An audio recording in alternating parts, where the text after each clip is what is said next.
tu hành tinh tấn tiêu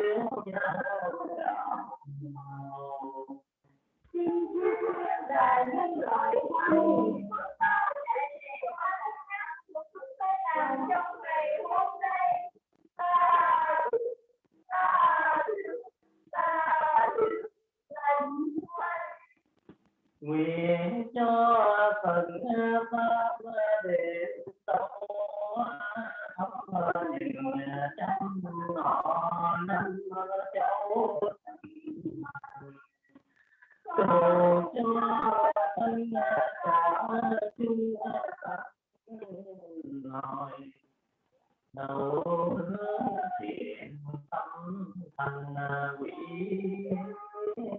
chưa thiên bản loại mong gì tốt để tăng đi chúng tôi làm phương tiện năm nay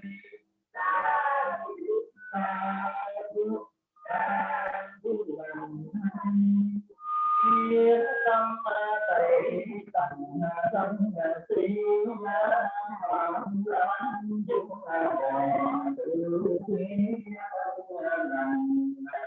nói phương phận lo lành bao nhiêu kiếp làm đạo minh dù tâm thiên độ con gồng đau khổ tự sanh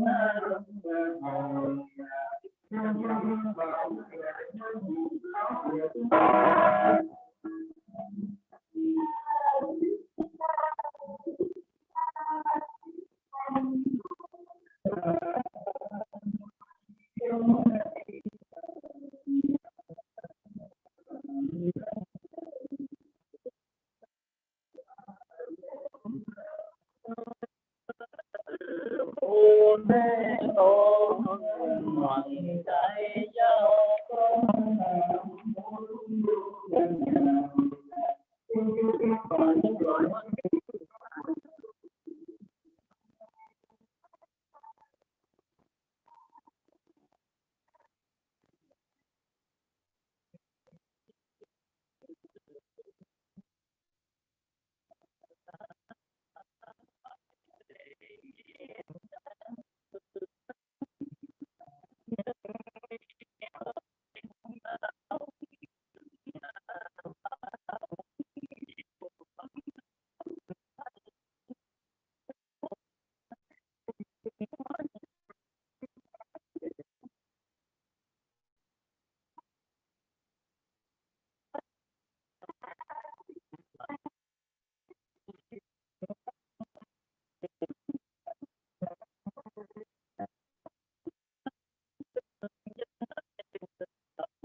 chân đi với tâm lòng thành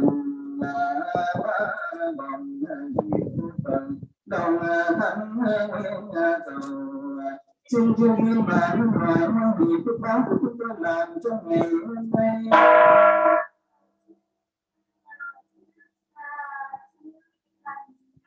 Chữa tăng hi mừng lành đau đắp lành chân chân sầu người nắm mơ còn chẳng lao thành tinh tiểu cháu đạo màu. Xin chư thiên và nhân loại mang điều phước báo của chúng tôi làm trong ngày hôm nay.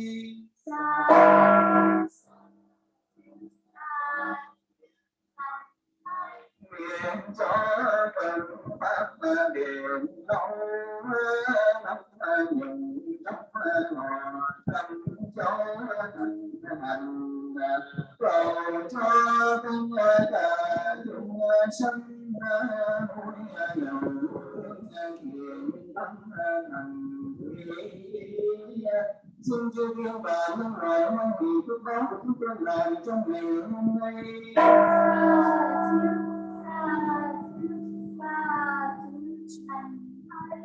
Hương trong tay sầm sông xí nam dinh bò tư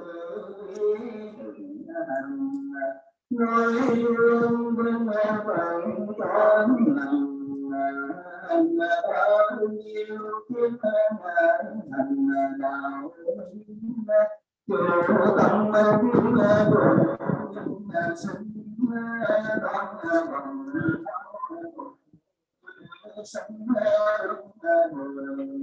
xin chư thiên và nhân loại mang điều phước báo của chúng tôi làm trong ngày hôm nay.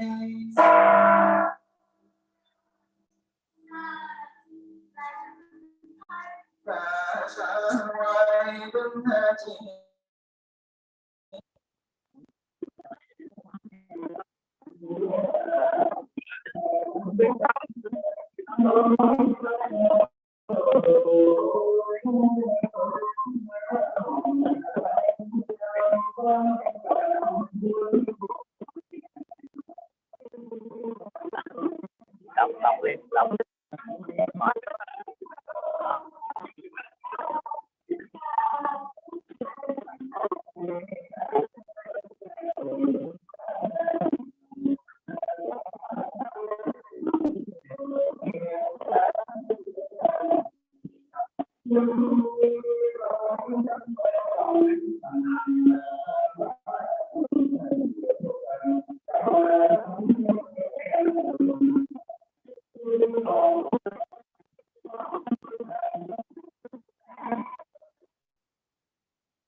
xa cái máy quá.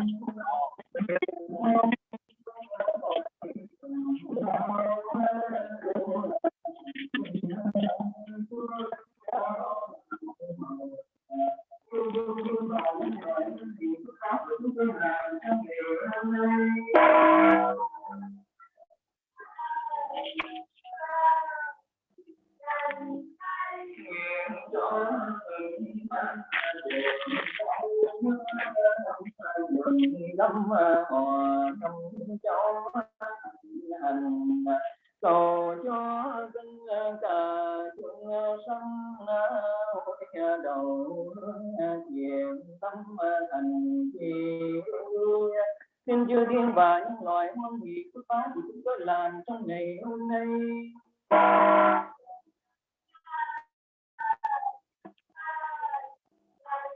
Thiên tâm tay thành sanh si dung bò từ đi đứng hành nói thương đừng phần cho lành ăn bao nhiêu thêm ngày hành đạo minh Chủ tâm tiến độ nhân sinh ngoan vòng đau khổ tự sinh luân hồi. Xin dư niệm và những loài hoan hỷ của pháp đại lễ tăng ni của chúng ta làm trong ngày hôm nay.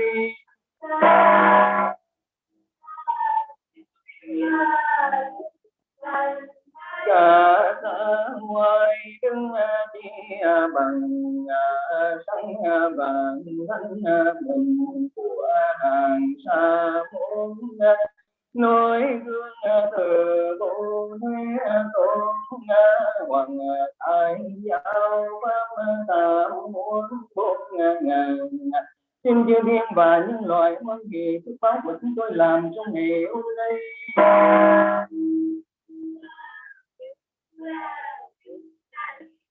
Ngày nay phân từ các cả xã đại lễ nghiêm trang hành dân nghi với tâm lòng thành ba vòng nhiêu phần trong nguyện cầu.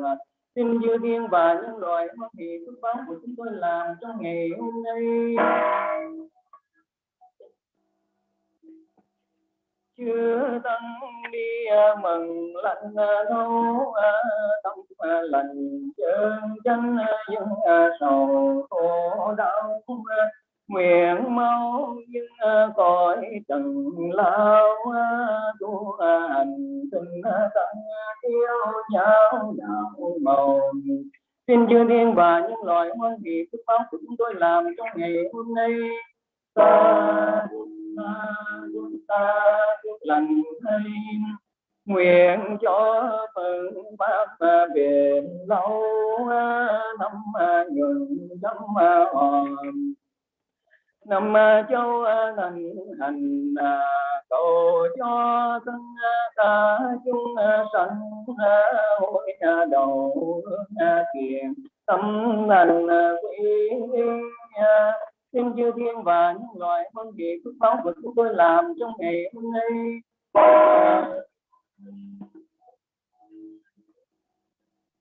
Thiên tâm đây thành sanh si nam lam dương bò từ bi hành nói gương đức phần trọn lành hằng bao nhiêu kiếm ngài thành đạo minh chủ tâm kiếm đồ nhân sinh ngoan vòng đau khổ tự sinh luân hồi. Xin chư thiên và những loài hoan hỷ phước báo của chúng tôi làm trong ngày hôm nay.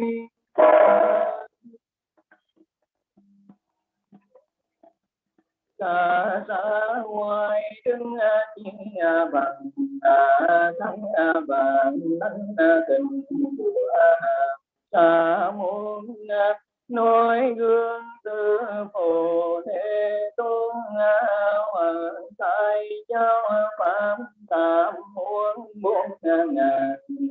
Ngày nay vương tự các gia xã đại lễ nghiêm trang tương hành dân nghi với tâm lòng thành ba vòng diệu bờ trong thánh nguyên cầu như tăng ngoan nghi lành thấu tâm lành chân chánh những sầu khổ đau tu nguyện mau đoan coi trần lao tu hành tình chân yêu giáo đạo màu nguyện cho phần pháp bền lâu năm nhuận trăm họ năm châu thành hành cầu cho tất cả chúng sanh hối đầu thiện tâm thành quy quyến tâm tây thành tân tí phạm làm dứt bỏ từ bi thịnh hành nói gương đức phân tròn lành hằng đạo minh, chủ tâm kim đồ nhân sinh, thoát vòng đau khổ luân hồi. Xin chư thiên và nhân loại hoan hỷ phước báo của chúng tôi làm trong ngày hôm nay.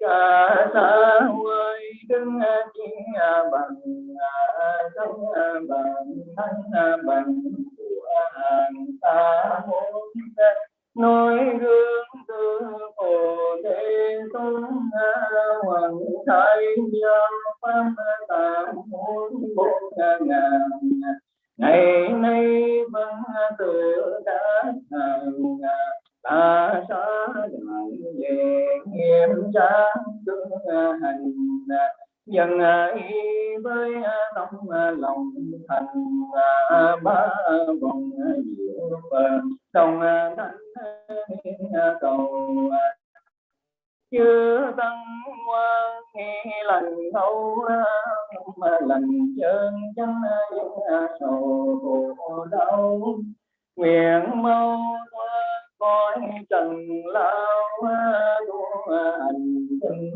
tăng kêu giáo đạo mờ nguyện cho vân ban về lâu thăm gần trăm hòn trăm gió thành hành cầu cho thân cả chúng sanh hội đầu thiền tâm thành quy khuyên tâm đây thành sanh si tham dân bòn từ bi hành nói gương đứng phân trọn lành hàng bao nhiêu kiếp ngài thành đạo minh dù tâm kim đồ nhân sinh thoát vòng đau khổ từ sanh luân hồi.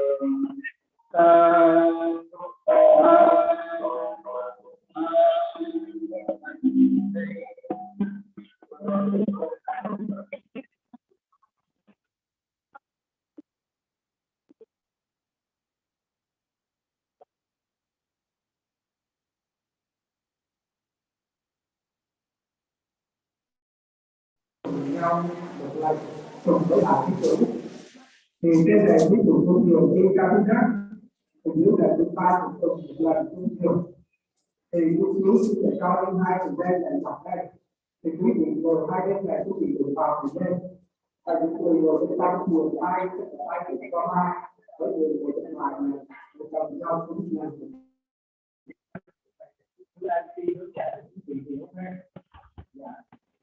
để trong lúc mình cùng nhau được học luôn đấy cũng hiểu hay đi được cái quý vị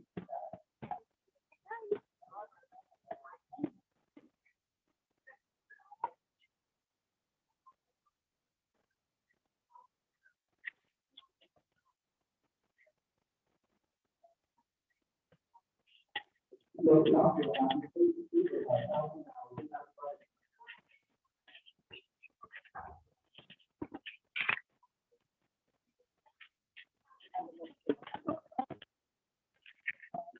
Okay, right again.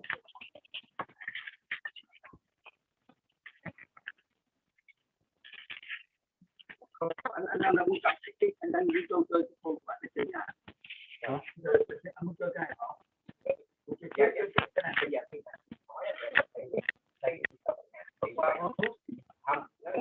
Nam mô Bổn Sư Thích Ca Mâu Ni Phật. Đó. Có bài không? Nam mô Bổn Sư Thích Ca Mâu Ni Phật. Sắp tới giờ cử hành lễ dân y Katina. Cái này đây là xin đơn thanh chuẩn bị thâu tống bất nhã để công đón cho tôi sức tăng quan lâm các việc để cứu hộ để dân y Katina.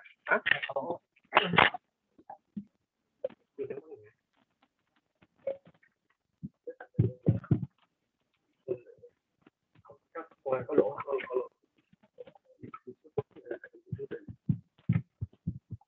Nam mô Bổn Sư Thích Ca Mâu Ni Phật.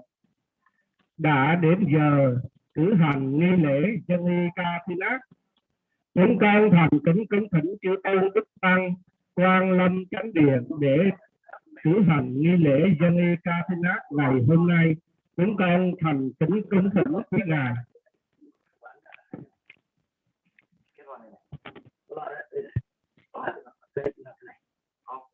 Không nghe này. Rồi.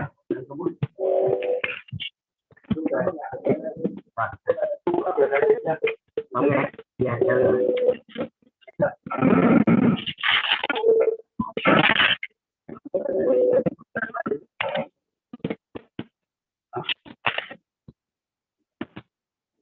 Dạ, được.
Nam mô Bổn Sư Thích Ca Mâu Ni Phật.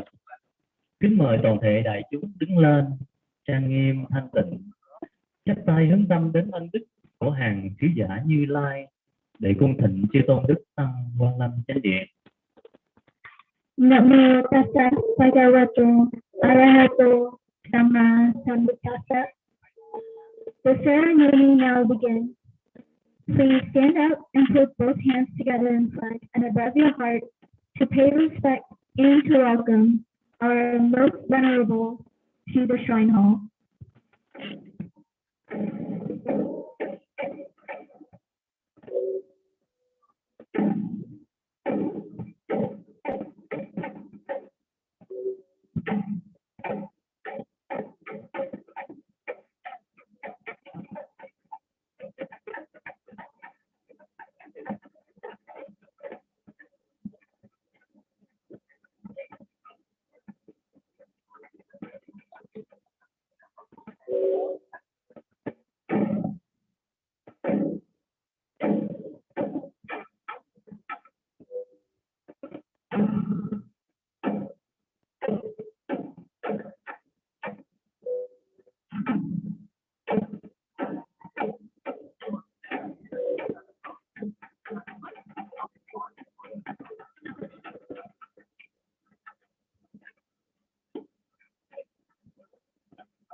Nam mô Bổn Sư Thích Ca Mâu Ni Phật. Chúng con xin cung thỉnh ngài trưởng lão cùng chư tôn đức tăng ni an tọa quay mặt hướng về phía Phật tử. Dear Venerable Sir, please be seated and face the laity.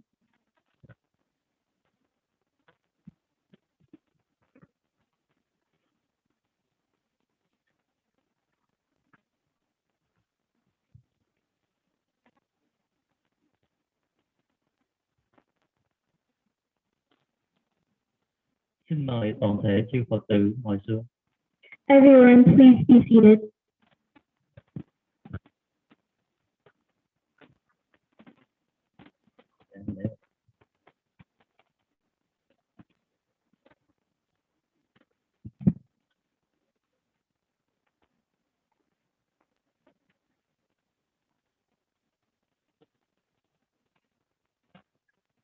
Trước khi buổi lễ được bắt đầu, chúng con xin cung thỉnh sư tuệ nhân giới thiệu những quan khách đặc biệt tham dự trong buổi lễ ngày hôm nay.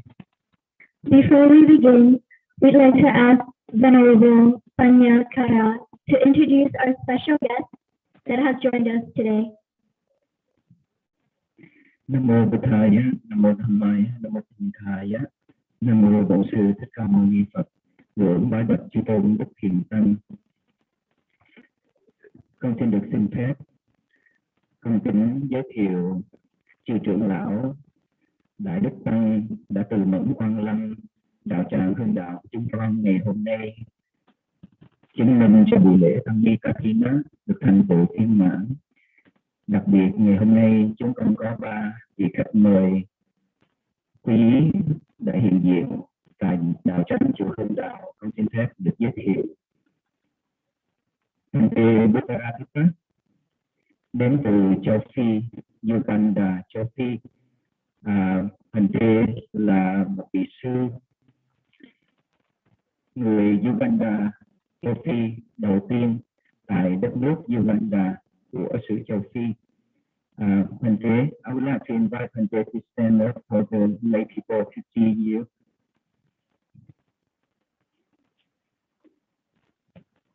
Đây là Thầy Buddharakkhita đến từ châu Phi, Uganda, là nơi mà phái đoàn của Hội Từ Thiện Hương Từ vừa qua đã đi đến đất nước châu Phi này, đất nước Uganda này để khoan 23 cái giếng cho Uganda, Congo, Toro, Ghana và Kenya. Đó là Hội Từ Thiện Hương Từ vừa qua đã đi qua, và Thầy chính là người hướng dẫn, là vị hướng dẫn tinh thần cho cả đoàn Hương Từ trong chuyến đi từ thiện vừa qua. Thì hôm nay chúng ta có cơ duyên được cung thỉnh thượng tọa từ Uganda qua đây hôm nay để tham dự đại lễ tăng ni Kathina. Thầy cũng sẽ ban bố một thời pháp sau khi đại lễ cho đến với chư Phật tử và sẽ có người thông dịch cho quý vị nghe. Thượng tọa Buddharakkhita là vị sư đầu tiên xuất gia sau khi đi qua Ấn Độ để mà học nghề kinh doanh. Thầy đi qua Ấn Độ học nghề kinh doanh, rồi sau đó thầy tìm được giáo pháp tại Ấn Độ và phát tâm xuất gia tại đất nước Hoa Kỳ. Thầy là vị sứ giả Như Lai đầu tiên khai sáng Phật giáo tại Uganda. Và sau đó khi mà thầy đã xuất gia và trở về lại đất nước của mình, thời bây giờ đất nước Uganda hoàn toàn không có đạo Phật. Thì thầy khi trở lại đất nước bên bác đi trị bệnh thì người dân tại đất nước này không biết đặt bác là gì. Thân mẫu của thầy là người đầu tiên cúng dường bữa ăn cho thầy, cho thượng tọa. Và sau cùng thân mẫu của thượng tọa cũng xuất gia làm tu nữ dưới sự hướng dẫn của thượng tọa Buddharakkhita. Thì ngày hôm nay chúng ta có cơ duyên được mời thầy qua đây, là một vị mà khai mở giáo pháp đầu tiên tại Uganda, và những công trình mà thượng tọa đang làm tại Uganda thật sự là rất hiếm có và không có vị nào khởi xướng, mà chỉ có một mình thượng tọa Buddharakkhita. Thì hôm nay sự trân trọng kính giới thiệu thượng tọa có mặt hôm nay, xin quý vị hoan hỷ cho một tràng pháo tay. And I would like to introduce Councilwoman, and also she also served as Mayor Pro Tem of the City of Fort Worth. Ms. Gina Bevin, please stand up. She is our special guest today. Ms. Gina has been helping our temple for a long time. Without her support, we won't be able to make it into this day. So thank you very much for your gratefulness to present here today and be here with us all. Thank you so much, and I would like to, I wish you always be well, happy, and peaceful. I also would like to introduce Pastor Reverend Michael Moore. Please stand up, and he is the president of He is the president of the Stockstick Neighborhood Association, which is our temple, is in the neighborhood. He is the president of this neighborhood. And we have about 70 houses going to be built in this community. So we'll come to see you. Okay. Thank you for your kindness to help us during this time. Thưa là hai vị, một vị là thị trưởng, phụ tá thị trưởng của thành phố Phổ Quốc là bà Gina Vivian đã giúp cho chùa chúng ta trong suốt thời gian qua rất nhiều, và 14 mẫu đất mà phía đằng sau chánh điện khi mà sư phụ kêu sư về để lo 14 mẫu đất đó, hôm nay thành tựu cũng không thể không nói lời tri ân đến bà phụ tá thị trưởng. Bà đã hỗ trợ cho chùa rất nhiều để chúng ta hoàn tất và thành chí nguyện đã làm chủ được 14 lô đất đó cho công trình Đại Tam Tạng Kinh. Dạ, xin một tràng pháo tay.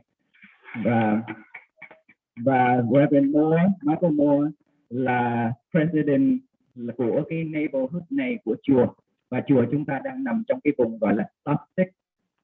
Và đặc biệt hơn nữa, Stockstick chúng ta có Phật tử đã hưởng ứng ghi danh và mua được 70 lô đất phía bên kia đường, thưa quý vị, bên kia đường Rosedale.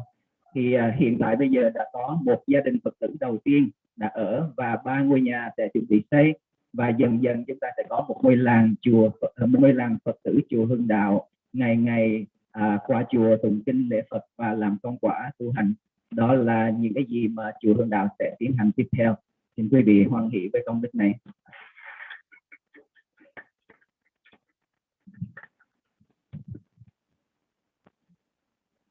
Nam mô Bổn Sư Thích Ca Mâu Ni Phật.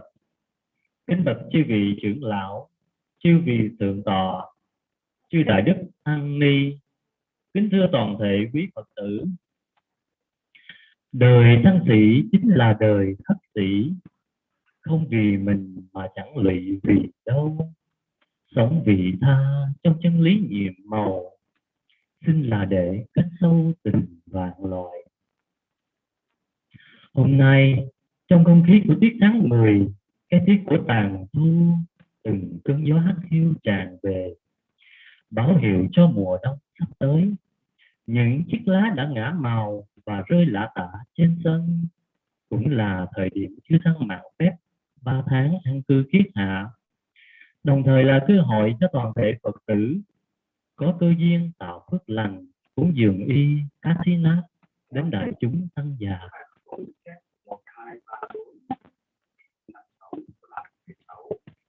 Namo tassa bhagavato arahato sama sambuddhassa. Dear most venerable monks and nuns, ladies and gentlemen, on this beautiful day of October, with the autumn winds gently blowing, it is also time when Buddhist monks conclude Dasa, their 3-month rainy season retreat. It is also an opportunity for Buddhist devotees to attain great merit by conducting a Katina ceremony to offer robes to the Sangha. Sau 3 tháng an cư, vào tháng cuối cùng của mùa mưa, tức là từ ngày 16 tháng 9 cho đến 15 tháng 10 âm lịch hàng năm, là mùa lễ hội chân y Katina tại các quốc gia theo truyền thống Phật giáo Nam truyền Theravada. Đây là lễ hội hàng năm duy nhất của người Phật giáo có từ thời Đức Phật còn tại thế. Đối với những người theo Phật giáo Nguyên Thủy, đại lễ dân y Katina mang một ý nghĩa hết sức to lớn, vừa thể hiện thiện tâm của người Phật tử đối với việc hộ trì tăng đoàn, vừa tạo niềm vui lớn trong mùa lễ hội cho người Phật tử tại gia. After the 3-month Dasa concludes, Buddhists around the world organize and celebrate the Katina festival according to the Theravada Buddhist tradition. This is the only annual ceremony that dates back to the Buddha's time.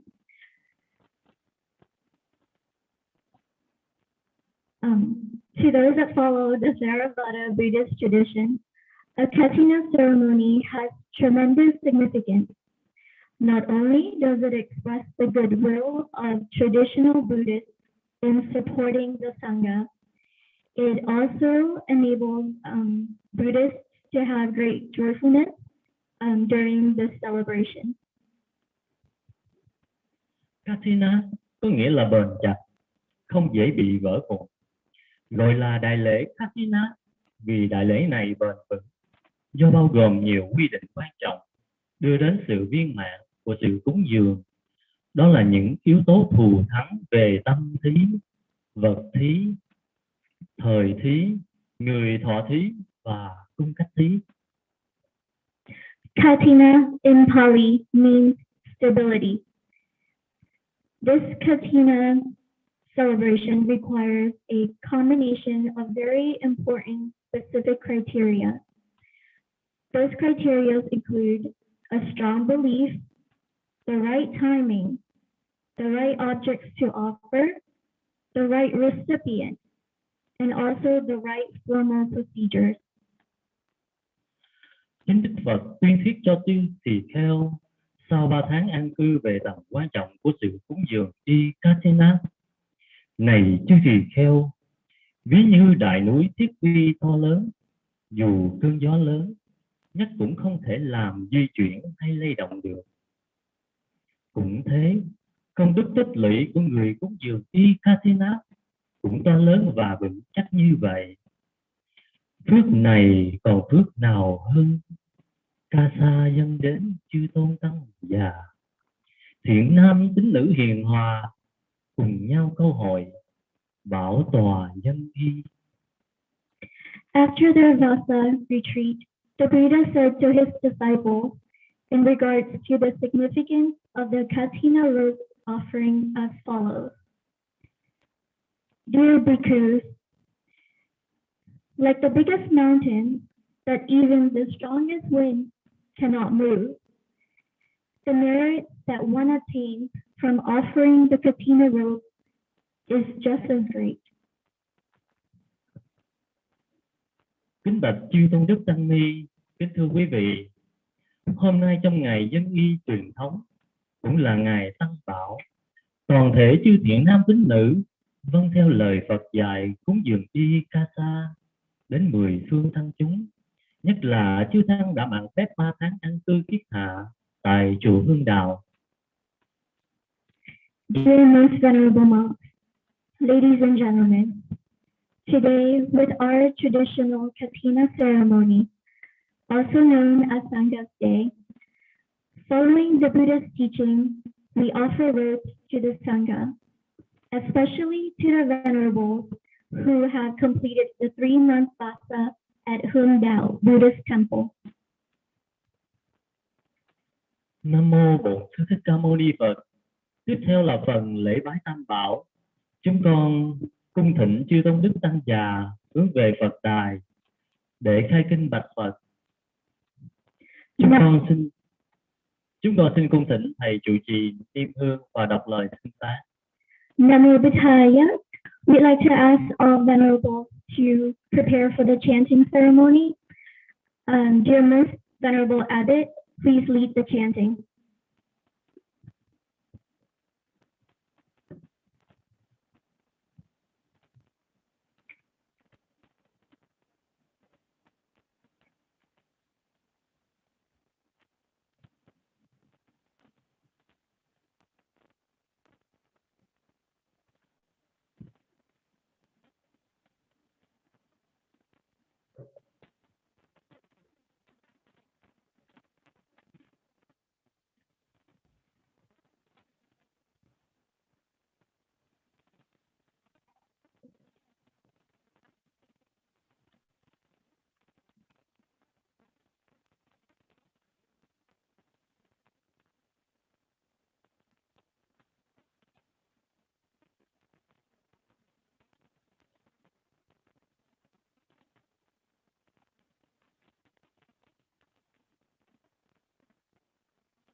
trường làm bao tôi thường trầm hương tất nguyện thành cầu cho pháp giới chúng sinh các cùng và khỏi phần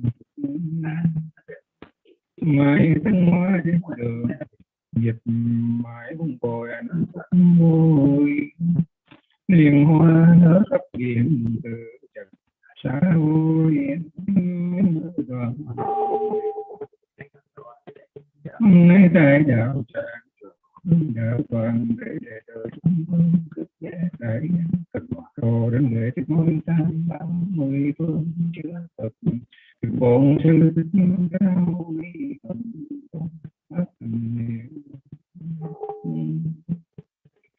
nhà chi thành tâm sinh lệ Phật hoa quả đăng đường bắn tham bảo nhưng tâm xét lệ dân nghi khách giờ toàn đại ngưỡng chân tham bảo từ bi ngoài không từ bi nay thờ đại bi ta bà giáo chúa sanh từ phổ sư căn bi từ bi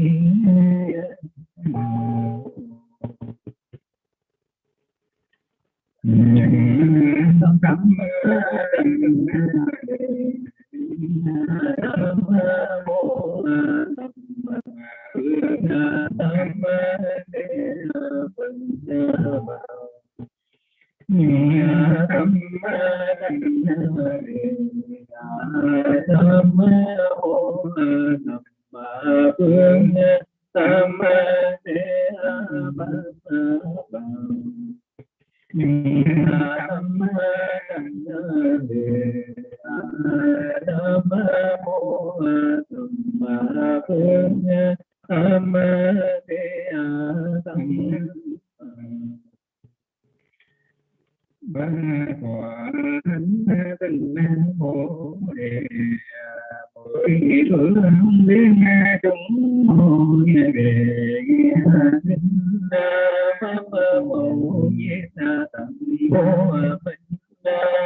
sẽ thân sẽ thân nguyện tu đàn qua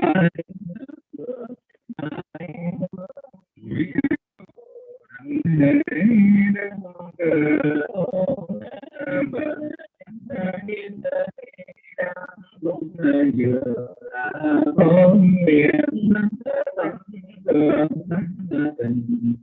làm lành giữa trời vì trang 10 ở kinh trang 10 những thầy ta nhé một đời tôn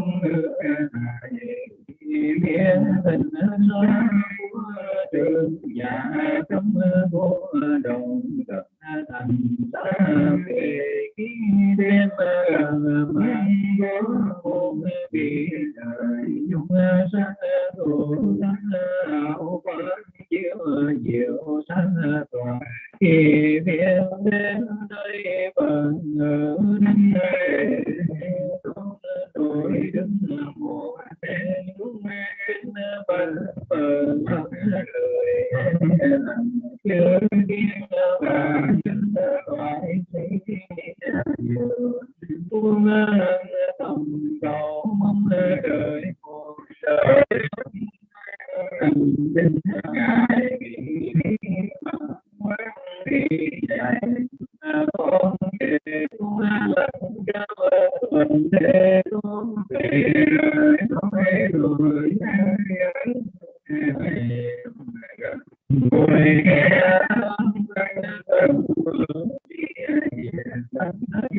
người đang là cũng lần cao chưa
cầu đi đứng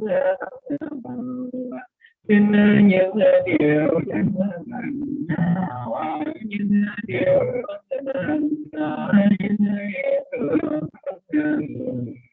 nhưng mà không điều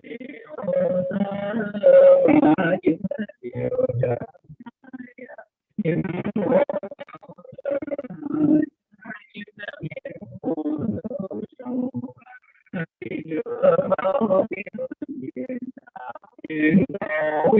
đừng phần bao đừng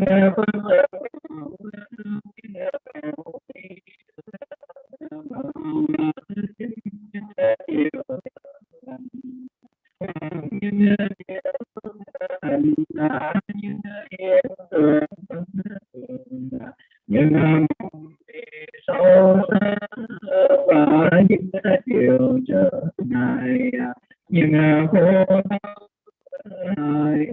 những biến buồn nỗi sầu hãy được mau tiêu nhiên chưa biết qua lời không đứng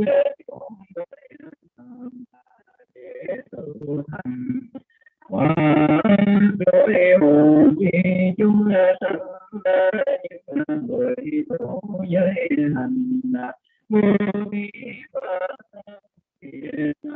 chính nói đức hộ thiên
Nam mô Bổn Sư Thích Ca Mâu Ni Phật.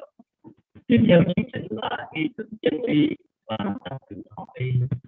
Chúng con xin cung thỉnh ngài trưởng lão cùng chư tôn đức tăng quay mặt về phía Phật tử. We now would like to ask all venerable to face the laity.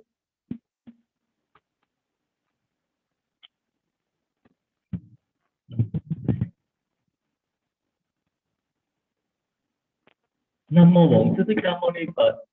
Tiếp theo chương trình là nghi thức chân tứ sự. Xin mời ban dương tứ sự tiến vào chánh điện để chuẩn bị dân. Lên chư tôn đức tăng. We'd like to invite the ceremonial committee to please enter the shrine hall to prepare for the offering of the four requisites to the Sangha.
Ngàn xưa chánh pháp rạng ngời, vàng y dân cúng, trời người hân hoan. Phủi tay trăm chuyện lo toan, bồ đề hạt giống vinh quang nhiều đời. Nam mô Bổn Sư Thích Ca Mâu Ni Phật.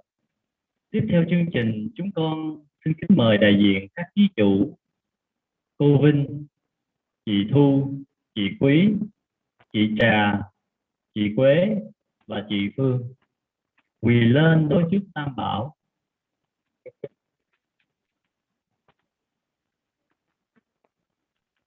Sau đây, xin mời cô Hồng đại diện thí chủ lên đọc duyên sự dân y Katina trong ngày hôm nay. At this time, we'd like to invite all the representatives for today's ceremony to prepare for the vote offering. Nam mô Bổn Sư Thích Ca Mâu Ni Phật. Kính bạch chư đại đức tăng, trước hết và trên tất cả, chúng con xin đem hết lòng thành kính đê đầu đảnh lễ tri ân chư đại đức tăng đã từ mẫn quan lâm chứng minh cho buổi lễ dân y Katina này thêm phần long trọng và được trọn phần công đức.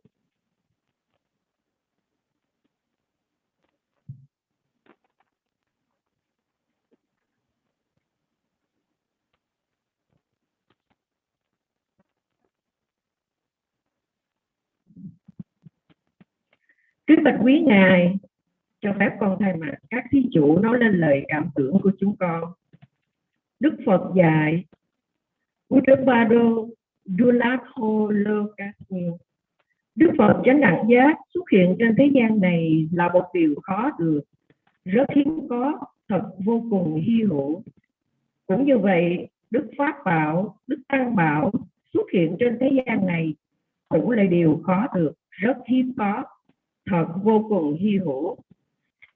Như vậy, lễ dân y Katha đến chư tỳ khưu tên cũng phải là điều khó được, rất hiếm có, thật vô cùng hy hữu. Mà chính hôm nay tất cả chúng con có cơ hội tốt, một dịp may hiếm có, một vinh hạnh lớn lao được làm buổi lễ dân y Katina đến chư tỳ khưu tăng đã an cư nhập hạt suốt 3 tháng mùa mưa tại chùa Hương Đạo này. Kính thưa quý ngài, tuy Phật giáo vẫn lưu truyền trên thế gian, nhưng chư tỳ khưu tăng vẫn còn hiện hữu nhưng không phải có mặt khắp mọi nơi.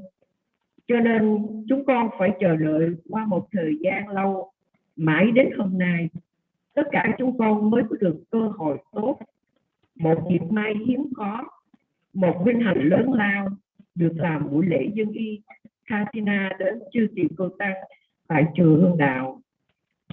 Bởi vì trong một năm có 12 tháng, chỉ có một tháng tất cả chúng con có cơ hội tốt, có duyên lành làm buổi lễ dân y Katina.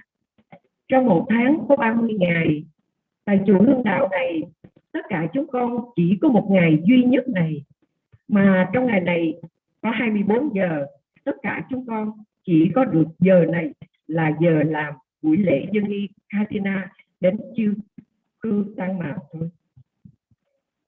Như vậy, tất cả chúng con không hoan hỷ làm sao được. Thật vậy, chúng con vô cùng hoan hỷ, một niềm hỷ lạc dâng tràn trong tâm trí chúng con mà không có ngôn từ nào có thể diễn tả được. Chúng con vô cùng biết ơn chư tỳ khưu tăng đã dành cho tất cả chúng con nguồn phước thiện vô lượng, niềm hạnh phúc vô biên này. Tất cả chúng con thành kính đảnh lễ chư đại đức tăng với tất cả tấm lòng tôn kính và tri ân của chúng con. Sa thú, sa thú, sa thú. To briefly summarize what the representative just presented to the Sangha, she said, "Dear Venerable Sir, we sincerely and respectfully appreciate your presence here for us to have this Katina ceremony today. As we have learned, for the Buddha, the Dhamma, and the Sangha to appear in this world, it is already very rare. And it is also just as rare and cherishable for us to have this great opportunity and honor to offer the Katina robe to the Sangha at Huong Buddhist Temple. We have waited a very long time for this opportunity, and we are very extremely happy to be here and to have the ceremony today. We are truly grateful to all of you. Nam mô Bổn Sư Thích Ca Mâu Ni Phật. Trước khi thí chủ sẽ đọc ác bạc dân y Kathina đến chư tăng, xin có đôi lời dạy nhắc chư Phật tử và chư thí chủ. Chút xíu nữa đây là nghi lễ dân y Kathina chính thức bắt đầu.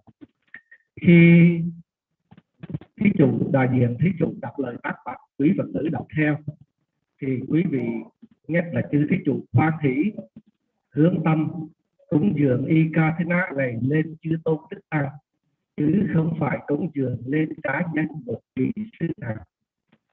Quý vị hoan hỷ là cúng dường y Kathina này lên chư tôn đức tăng để cho phần phước báo y Kathina được thành tựu viên mãn.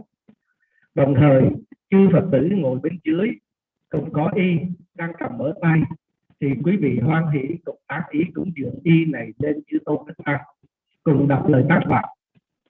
Sau khi tác bạc xong, chư thí chủ ở trên này cúng dường hai y Kathina và bát lên chư tôn đức tăng, thì chư Phật tử ngồi bên dưới chuyển người sau, chuyển tay qua vai người bên cạnh cho đến hàng ở giữa.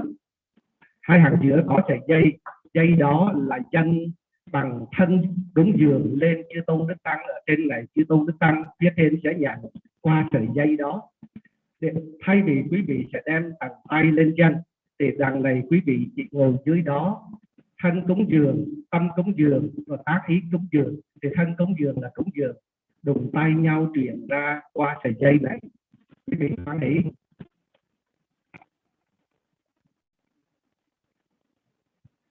ดี๋ยวถวายผ้ากฐินจะเริ่มต้นญาติโยมคนไทยคนลาวตั้งจิตเจตนาบริสุทธิ์เพื่อน้อมถวายผ้ากฐินรวมกัน ถึงแม้เราไม่ใช่เจ้าภาพแต่เราก็รวมจิตศรัทธาและอนุโมทนาด้วยและเวลาโยมจะถวายผ้าจีวรอดิเรกนี้ผ่านผ้า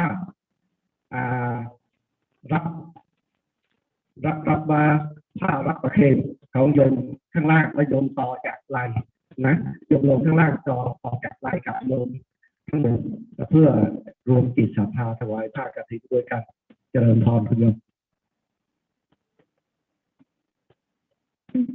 To briefly translate what Bante just said, with the robe in your hands right now, you are going to offer the robe to the Sangha with the representative by touching the robe, and the person next to you will put their hand on your shoulder and just direct your intention to offer the robe to the Sangha. And also when you do that, please remember, in order for your merit to be complete, just be mindful that you are offering this robe to the entire Sangha and not any one particular individual. Thank you. Nam mô Bổn Sư Thích Ca Mâu Ni Phật. Tiếp theo chương trình là phần tác bạch dân y Kathina. Chúng con xin kính mời nhị vị đại diện chư Phật tử đội tam y quả bát quỳ lên trước Phật đài. Kính xin toàn thể chư Phật tử nhất tâm hướng về Phật đài để chúng ta thành kính đọc lời tác bạch dân y đến chư tôn đức tăng già. And now we would like to ask everyone to, with your pure mind, thought, just recite after us for the robe offering declaration to the Sangha. Thank you. Nam mô Bổn Sư Thích Ca Mâu Ni Phật. Con xin đại diện chư thí chủ và Phật tử đọc lời tất bạch dân y Kathina. Xin mời toàn thể quý vị đọc theo chúng con. Nam mô tassa bhagavato arahato samma sambuddhassa. Mayang phante sammasaddha sammachanda sammachitta sangamma buddhang dhammang sanghang cheva khammang kamasavancha sadahitwa sangsara battadukhato mochanatthaya nibbānassa satchikharatnathaya imang saparivarang katina chivarang. Hương đạo Aranye Bhikkhu Sanghassa Sakkajang Dhamma Katinang Atthapritum Sadhu no Bhante Bhikkhu Sankho Imang Saparivarang Katina Jivarang Patiganhatu Patiganhitwa Imina Katina Chevarena Katinang Attharatu Amhagang Dikharatang Atthaya Hitaya Sukhaya. Dạ, tiếp theo là Phật tiếng Việt. Kính bạch chư đại đức tăng được rõ, tất cả chúng con có đồng đức tin, đồng nguyện vọng, đồng tâm trí, tin nơi Đức Phật, Đức Pháp, Đức Tăng, tin nghiệp và quả của nghiệp, có nguyện vọng mong chứng ngộ niết bàn để giải thoát khổ sinh tử luân hồi. Cho nên tất cả chúng con thành kính làm lễ danh y Katina cùng với các vật dụng này đến chư tùy khu, chư đại đức tăng, kính xin quý ngài từ bi thọ nhận y Katina cùng với vật dụng này. Khi quý ngài thọ nhận xong, kính xin quý ngài làm lễ thọ y Katina. Với tấm y này để cho tất cả chúng con được sự lợi ích, sự tiến hóa, sự phúc lạc lâu dài. Lần thứ hai chúng con thành tâm cúng dường. Lần thứ ba chúng con thành tâm cúng dường.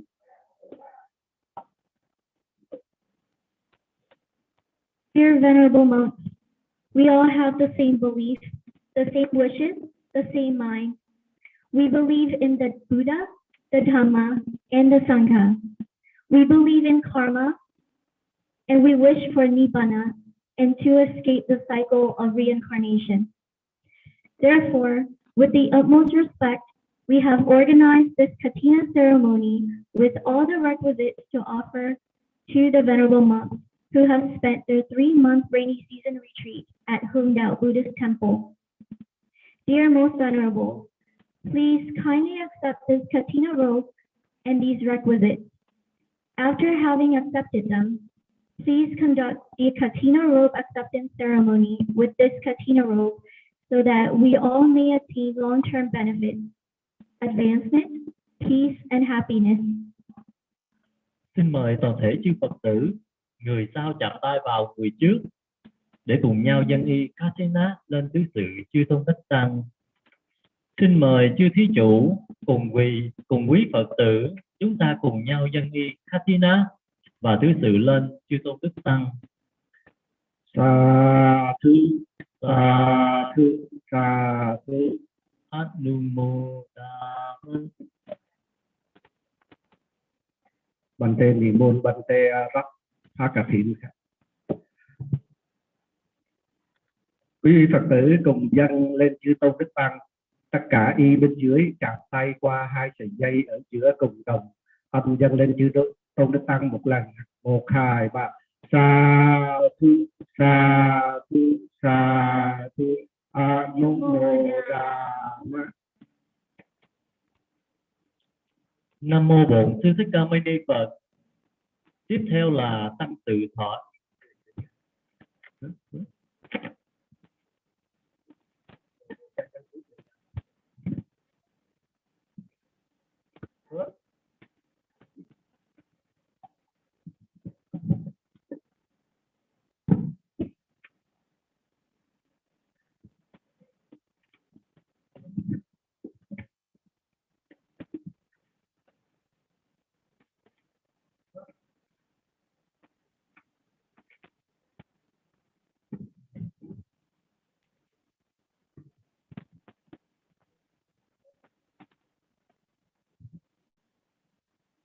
Tất cả quý Phật tử quý vị giữ tại chỗ, đã dâng xong giữ tại chỗ rồi chút xíu xong rồi quý vị sẽ cúng dường lên gom ở trên này. Hiện tại quý vị cứ giữ tại chỗ để cho buổi lễ được thanh tịnh.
Nam mô Bổn Sư Thích Ca Mâu Ni Phật. Tiếp theo là tăng tự thọ y. Phần này chúng con xin cung thỉnh thượng tọa Vimalakirti và thượng tọa Sikiriratana tụng tuyên ngôn tăng tự thọ y. Namo Buddhaya. Following the robe offering is the acceptance ceremony. We would like to invite Venerable Vimalakirti and Venerable Siri Ratana to conduct the official Katina robe acceptance ceremony, please.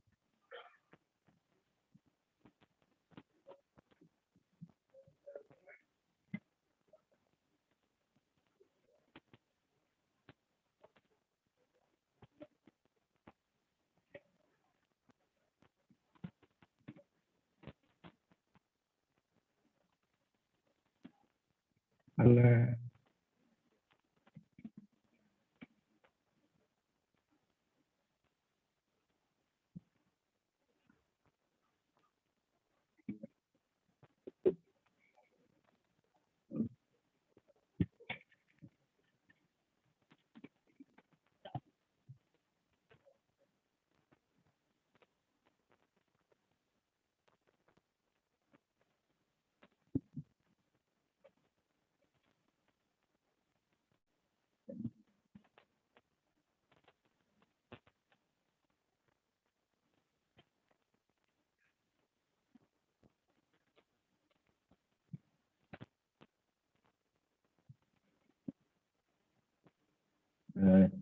Xin thầy Nguyên.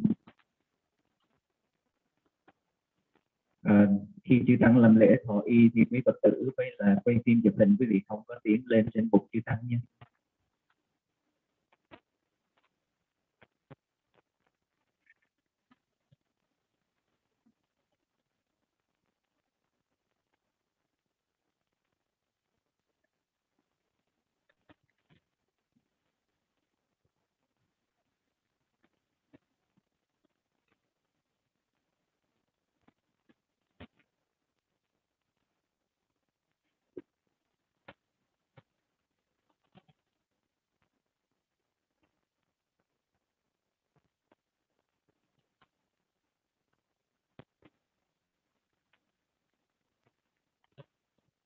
Trong lúc này là chư tôn đức tăng tại chùa Hương Đạo, có những vị tỳ khưu nhập hạ tại đây đang thảo luận để chọn ra vị xứng đáng để nhận bộ tam y Kathina ngày hôm nay.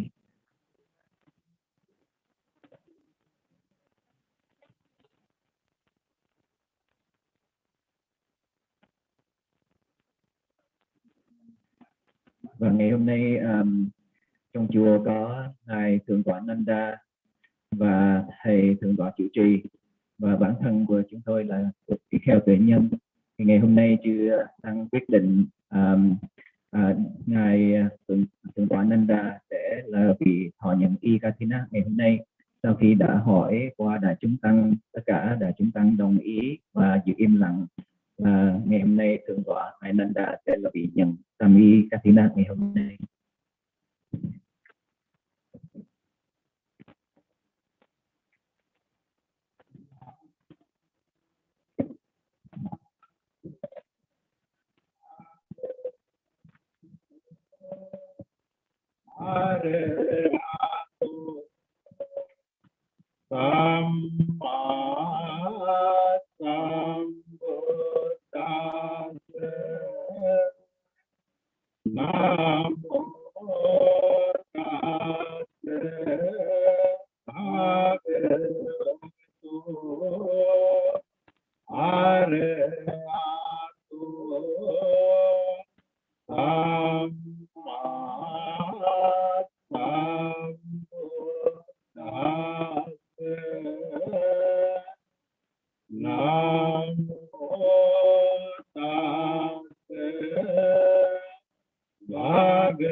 Pati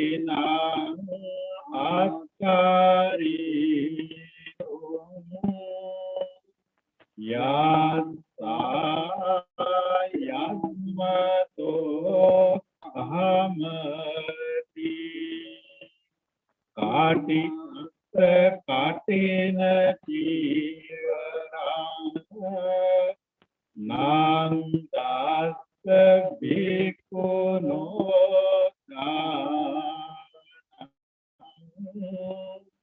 Katina atharito Sotunnata Yasana Phamati Sophate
Dinang idang sangge katina jirang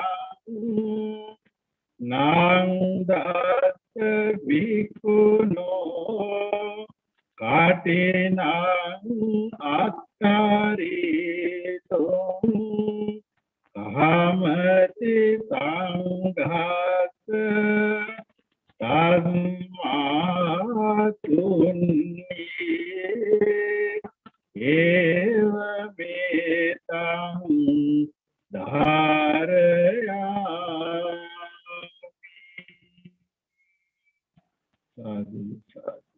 Vừa rồi là tăng sự đọc tuyên ngôn, xong bây giờ ngài Nanda sẽ làm dấu y.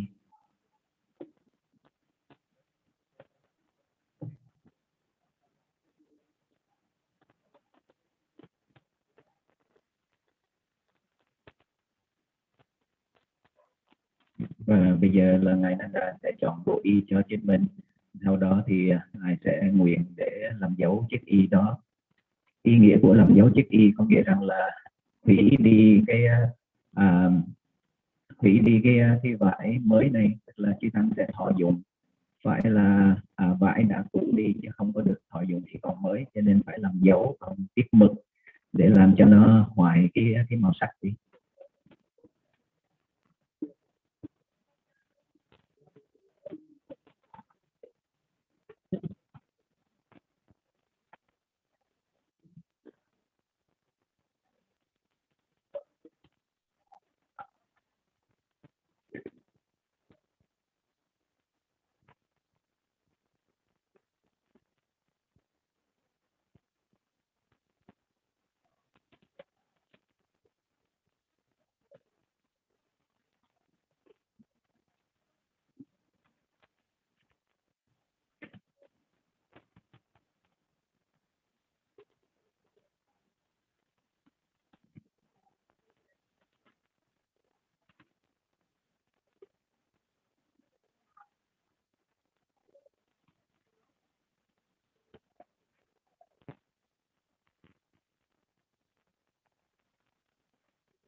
ngài thượng tọa Nanda đã nguyện để xả chiếc y cũ và bây giờ sẽ là chuẩn bị cho nghi thức nguyện thọ lấy y mới.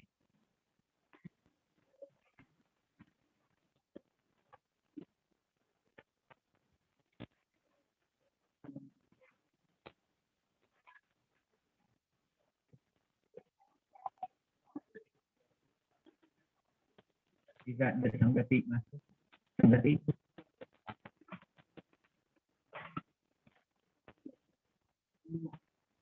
Và ngài Nanda đã thọ nhận nguyện để thọ lá y sanggati, tức là y hai lớp.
Namo tassa bhagavato arahato samma sambuddhassa.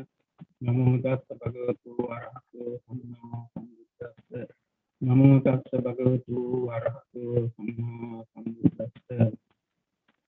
Attang ahuso sandatte katinam dhammiko katinatthāgo anumodate. Attang ahuso sandatte katinam dhammiko katinatthāgo anumodate. Attang ahuso sandatte katinam dhammiko katinatthāgo anumodate. Sadhu, sadhu, sadhu. Namo tassa bhagavato arahato samma sambuddhassa. Namo tassa bhagavato arahato samma sambuddhassa. Namo tassa bhagavato arahato samma sambuddhassa. Attang bhante sanghassa katinam dhammiko katinatthāgo anumodāmi. Attang bhante sanghassa katinam dhammiko katinatthāgo anumodāmi. Attang bhante sanghassa katinam dhammiko katinatthāgo anumodāmi.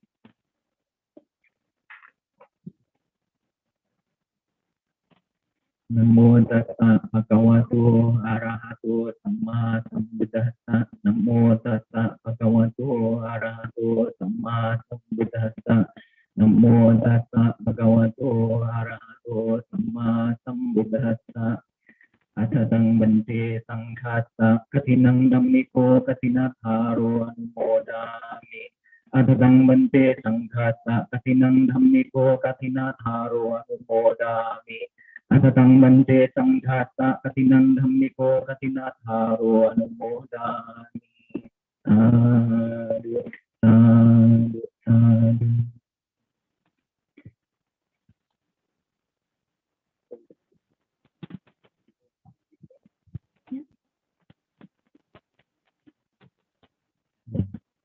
Nam mô Bổn Sư Thích Ca Mâu Ni Phật. Tiếp theo chương trình, chúng con thành kính cung thỉnh thầy trụ trì hướng dẫn kinh chúc phúc cho toàn thể chư Phật tử.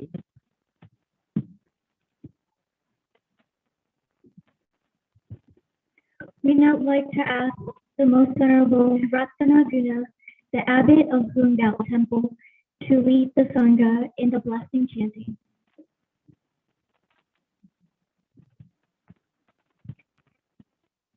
Namo tassa bhagavato arahato samma sambuddhassa. Namo tassa bhagavato arahato sambuddhassa.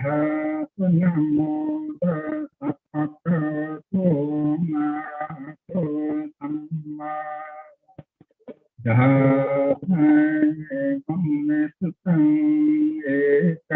samayam pakavasarvateyang viyatititavani anapapindikata aravahi atako anyatara devasami kanda Ekannavannati valakapang cetavanang okasetvaina pakavate nupasangami upasangami upakavantang apivadetvam Nandati kamantang tita kosa diwata pakawantang gadhaya japati bakuri wa manusa jamanggala di acintayung akang kamana ondarang tui manggalang Tamang atiwana japalanam panditanam jatewana puja japuja niyanam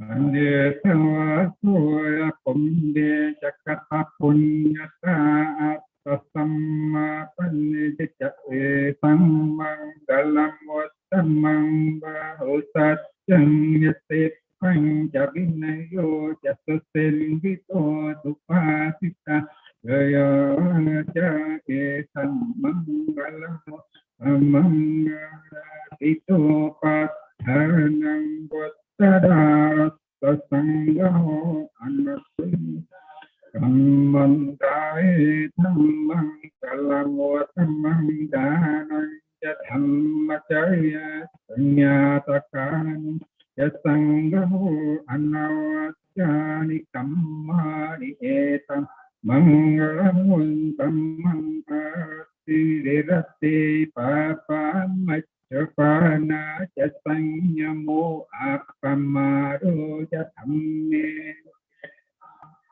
Alamo tamanggarapo janiwato yasankati jakatang yuta karina dhamma savanang etam manggalam tamang kanti ato acasata samana danjada sanang karina dhamma sakacai Namang tapo brahmacaya jaya satya nadasanang nibbana satikiriya isang Kalamo tamang puttha salo dhamme citang yasanakam patiyasokang virajang kemang etang Manggalam wattamang etadisanika swana sappan samapara kita sampasul Manggalam wattamang mahakariko nato isaya sampaparinang purekwa parami sambapatu sambuddhimuttamang etina satyavagina Jayanto Riya Mure Sakhyanang Nandevatano Evang Twang Vichayo Hoy Chaya Sechaya Mangale Appara Chitaparande Ise Patavipokhaya Yesambhavadhanang Gambatu Pangudatisunakhat Sang sumanggalang supapatang tohotisang Yasoye sang kammacari padakinang kaya kammang waca kammang padakinang badak Yang mano kammang pahnedite padakina nikatwan Adang kine yang rin min tang awam balang chayu cha mana pu sakuna sadu papang gau tinang akan tang buddhan men do yang rin min tang awam balang chayu cha mana pu sakuna sadu papang gau tinang akan tang dhammang inna samento yang denne tang mung chayo cha mana pu sakuna sadu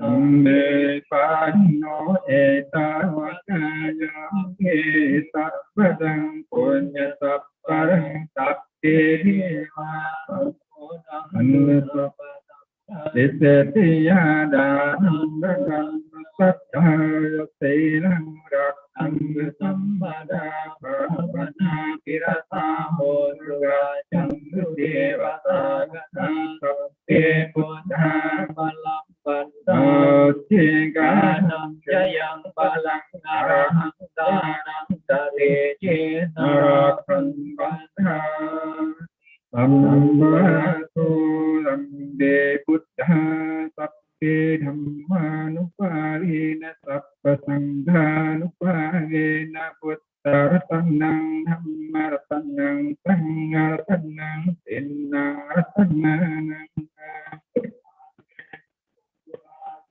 Sahasadhamma Khandanuparena Petrakasyanuparena Kinatavakanuparena Sappete Roga Sappete Patya Sappete Antaraya Sambete Dete Dinnementa Sambete Avamangala Vina Santo Ayuvatako Dhanavatako Sirivatako Yasavatako Balavatako Vannavatako Sukhatako Hotu Sambada Dukkaro Apaya Kira Sukha Satu Cupata Anikam Irina Sangacate Asa Jayasen Danang Panto Dipayang Sukang Balang Siri Ayatawano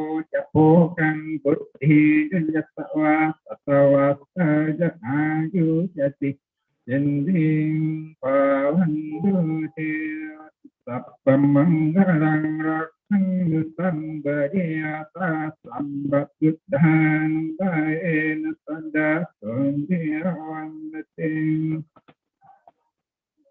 Rakhang Sambadhyata Sappadhammanuvaena Sada Sundirawandating Sappamanggalang Rakhang Sambadhyata Sambasanghan Aina sada sati avanduti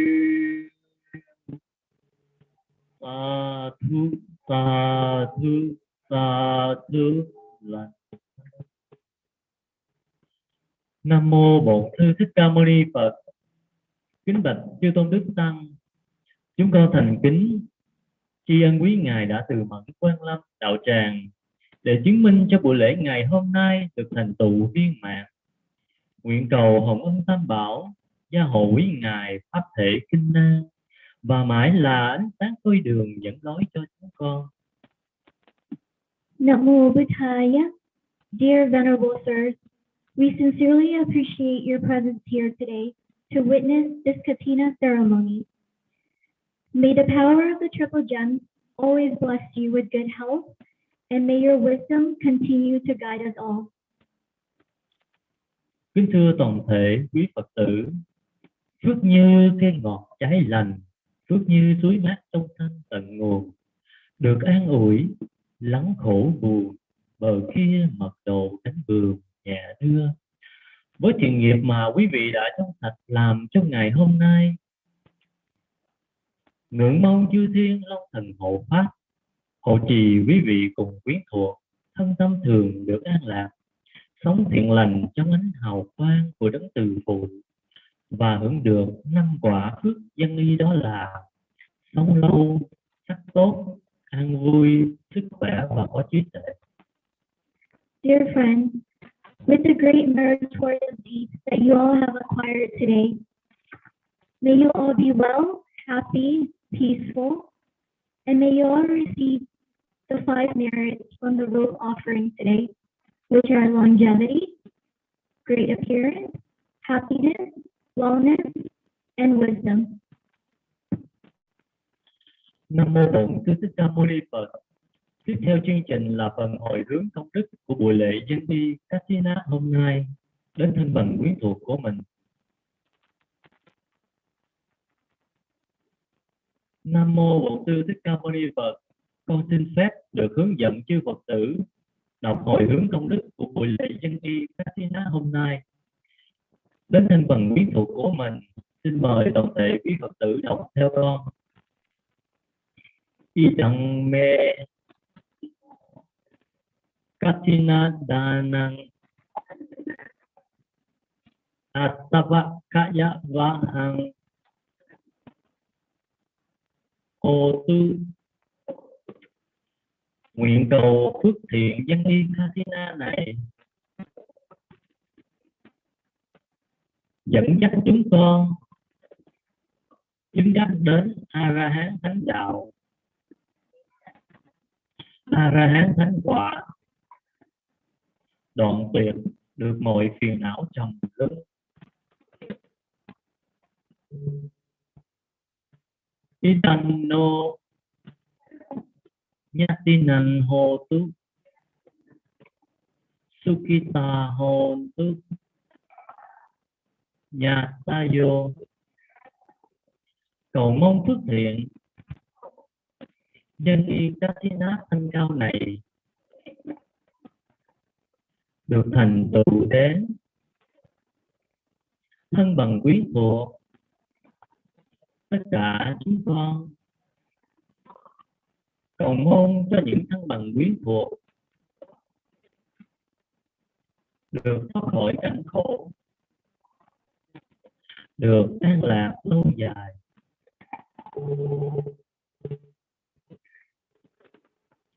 Imang punya bhagang mata bitu achabriya nyati mitang cheva sesa sapa satanan chadema sapipete punya pating ladana sukita hontu dutiyampi tatiyampi.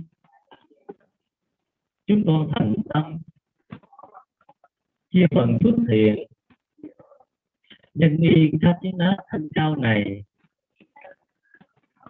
đến ông bà, cha mẹ, thầy tổ, thân bằng quyến thuộc, bằng hữu bạn bè, cùng tất cả chúng sinh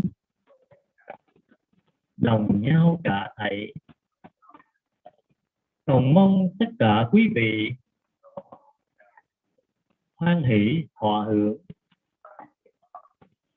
phần phước thanh cao này, rồi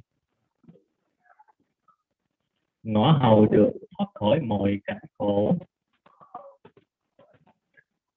luôn được an vui phúc lạc lâu dài.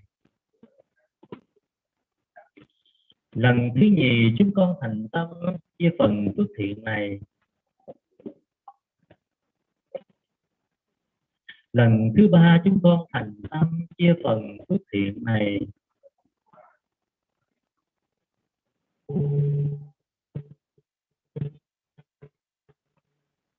Kính thưa tất cả quý vị, phần phước thiện của lễ chứng y Katina ngày hôm nay được thành tựu mỹ mãn. Về phần bậc thí người ít người nhiều, xong về phần phước thiện của buổi dân y Katina tăng cao này, điều phát sanh đến tất cả mọi người trong chúng ta đồng điều nhau cả thảy. Kính xin quý vị đồng nói lên lời hoan hỷ.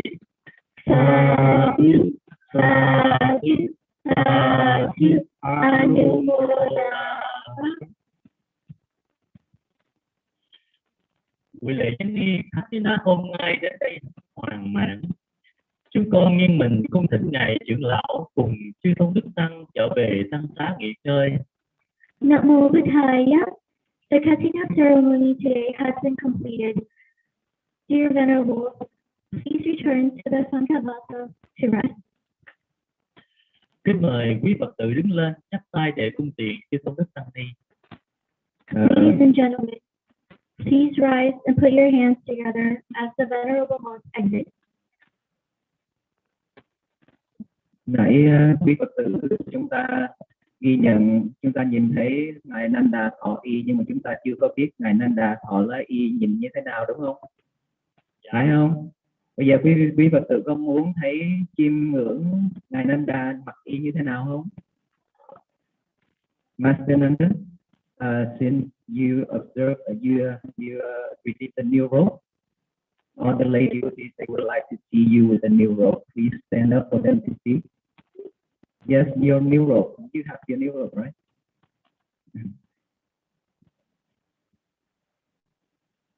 Đây là ngài Nanda đã thọ tiết y gọi là Sangati, tức là tăng già lê, tức là tấm y hai lớp.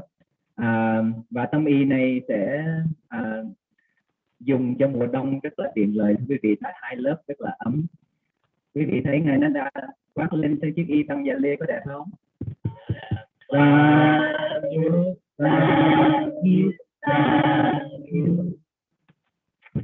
Venerable sir, right now we'd like to invite all venerable monks to come back to the Sanghavata to rest.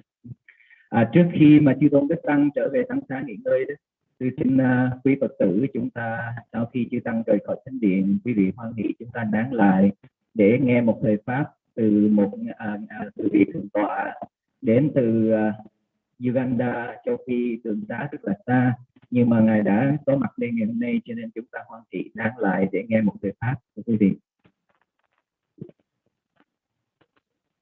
Xin mời quý vị Phật tử chắp tay để cung tiền chư tôn đức tăng ni.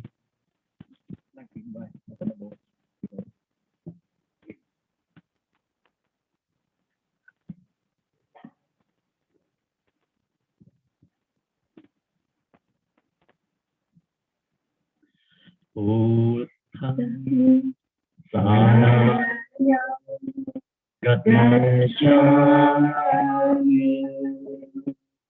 Dhammam Sarana Gacchami Sangham Sarana Gacchami Buddham Saranam Gacchami Dhammam Saranam Gacchami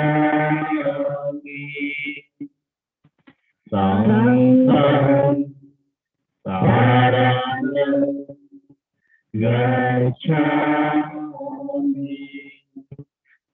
Buddham Saranam Gacchami Dhammam Saranam Gacchami Sangham Saranam Gacchami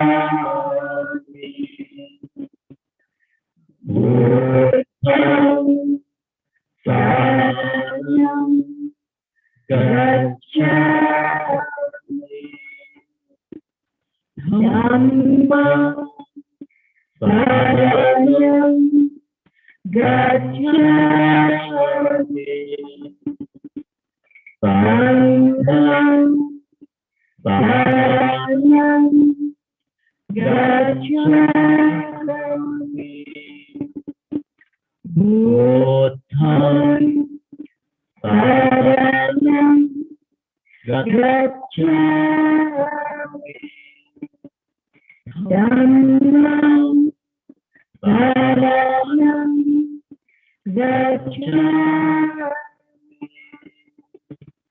sangham saranam gacchami.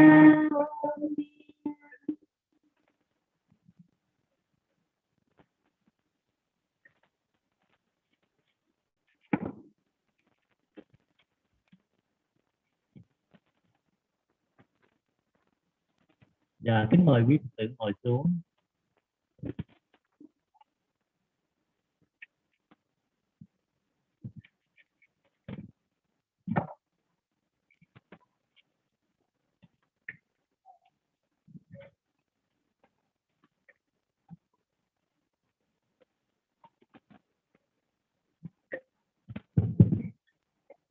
Dạ, quý vị xong rồi mời quý vị ổn định lại chỗ ngồi để chuẩn bị thính pháp.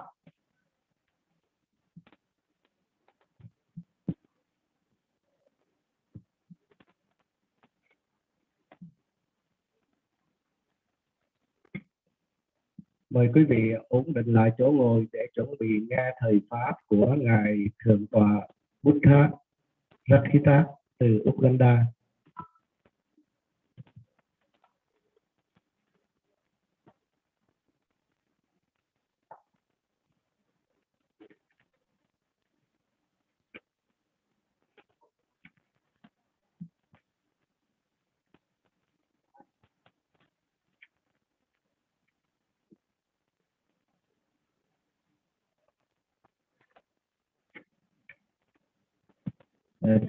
Xin thông báo vài điều. Hồi nãy con nghe vài Phật tử hỏi sư như thế này: thí chủ của đại lễ dân y năm nay, và có một số Phật tử muốn ghi danh để làm thí chủ dân y cho những năm tới.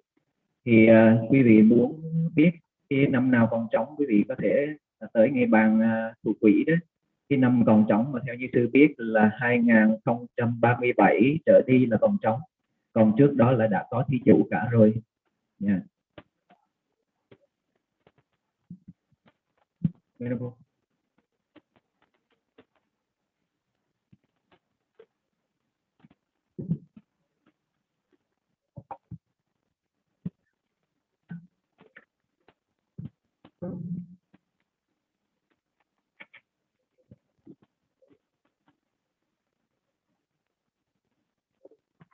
Nam mô Bổn Sư Thích Ca Mâu Ni Phật.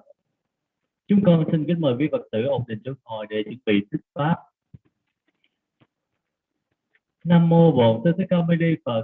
Tiếp theo đây là thời pháp của thượng tọa Buddharakkhita, chủ trì chùa Uganda Buddhist Center, Uganda. Kính bạch thượng tọa, chúng con gây đầu đảnh lễ cung tịnh thượng tọa Quan Lâm Pháp Tòa để ban bố cho chúng con một thời pháp nhân ngày đại lễ dân y Katina hôm nay. Nam mô Buddhaya. Following is a Dhamma talk session to be delivered by our most venerable Buddharakkhita from the Uganda Buddhist Center, Uganda. Yeah. Xin mời toàn thể quý Phật tử đồng tụng thỉnh Pháp Sư cùng chúng con. Phạm thiên vận ngâm người phận phán phận nhân lời chứng chẳng gì hơi biết lòng mở đạo giải đời nhâm lòng giá ngày dời chân tháng kiếm pháp độ các hạng đệ tử có năm thầy thỉnh dự pháp từ đó là nhóm chiều chẳng nhớ được nét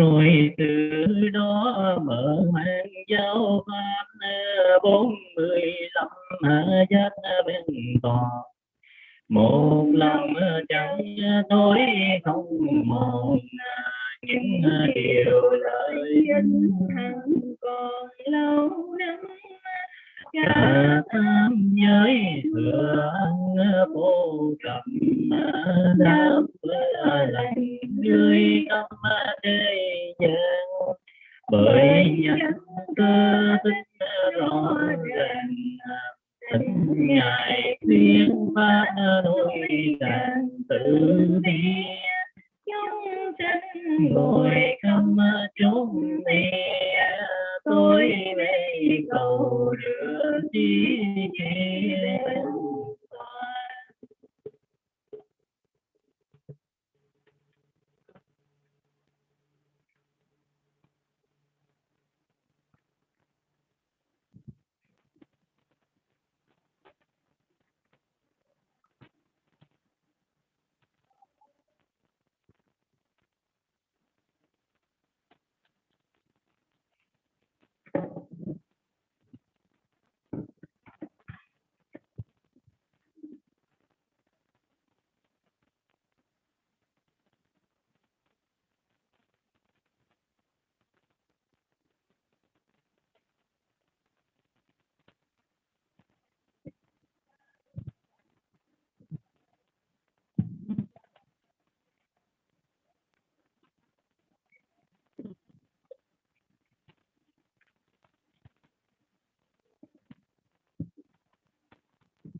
Namo tassa bhagavato arahato samma sambuddhassa.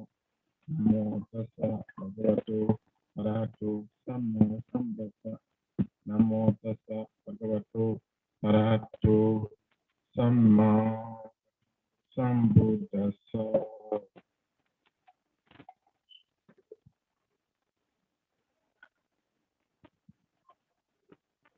Venerable Mahasangha, most venerable Ratanaguna, venerable Panyakara, and all venerables, Dharma brothers and sisters and friends. I'm very grateful to be here at this temple. Tôi xin kính chào tất cả quý vị và xin chào tất cả quý chư tăng. Hôm nay thầy rất mừng có mặt ở đây và xin cảm ơn và biết ơn có sự hiện hữu tại nơi này hôm nay. I'm bringing here warm greetings from the Uganda Buddhist Center and the Buddhist community in Uganda, Africa. They send all greetings to you. Thầy từ trung tâm của nước Uganda và xin gửi lời chào đến tất cả quý vị. We wish you happiness, peace, and health. Thầy xin chúc tất cả quý vị có sự hạnh phúc, an lạc và nhiều sức khỏe. Today, my talk is about the history of Katina and its significance or spiritual significance. Hôm nay cái đề tài sẽ là nói về lịch sử của Katina và những cái sự quan trọng của ngày này. But before I go into details about that talk, please allow me to express my gratitude. I'm eternally grateful to Huong Dao Temple and Huong to loving kindness on two levels. Hôm nay thầy xin biết ơn, gửi lời biết ơn đến chùa Hưng Đạo và Hưng Từ. The first level of my gratitude is for inviting me here, all from Uganda, to come and join you in this beautiful temple, wonderful people, friendly people, to be part of your Katina celebration. I'm really grateful forever. Thầy rất biết ơn những lời mời của chùa Hương Đạo mời đến thầy từ Uganda, và thầy luôn luôn xin biết ơn chùa, và thầy cũng rất mừng là có mặt ở đây được gặp những khuôn mặt rất dễ thương. And there's a double blessing I got is you didn't only invite me here to attend the Katina ceremony, but also you requested me to give a talk to you. I consider this a double blessing. Đây là thầy nói là double blessing có nghĩa là có hai cái lợi lạc của thầy. Thứ nhất là thầy được có mặt cho cái ngày lễ Katina. Thứ nhì là thầy được mời để nói cái buổi thuyết pháp hôm nay. There is a second level of gratitude to those two organizations and its members. Another level of gratitude is I'm eternally grateful for Huong Dao Temple and Huong to Loving Kindness Foundation for coming to Uganda, Africa. It's a long journey. I've just covered it. Every time I was coming to Texas, I was really ever grateful to you. This organization was headed by the Most Venerable Ratanaguna and Venerable Panyakara, and along with other monks and all the devotees and members who came such a long journey to come to Uganda, to Africa, to support us. I'm really eternally grateful. Và lần nữa, thầy cũng xin biết ơn đến chùa Hương Đạo và hội Hương Từ, và đến sư Vũ Đức và sư Tuệ Nhân, vì chùa và hội Hương Đạo đã đến nước Uganda để làm việc thiện nguyện để giúp những người dân ở Uganda. And also your coming has a double blessing. You didn't only just come to be with us, but you came to help us, to support us with water wells, food, scholastic aid, distribution of books, helping in orphanage.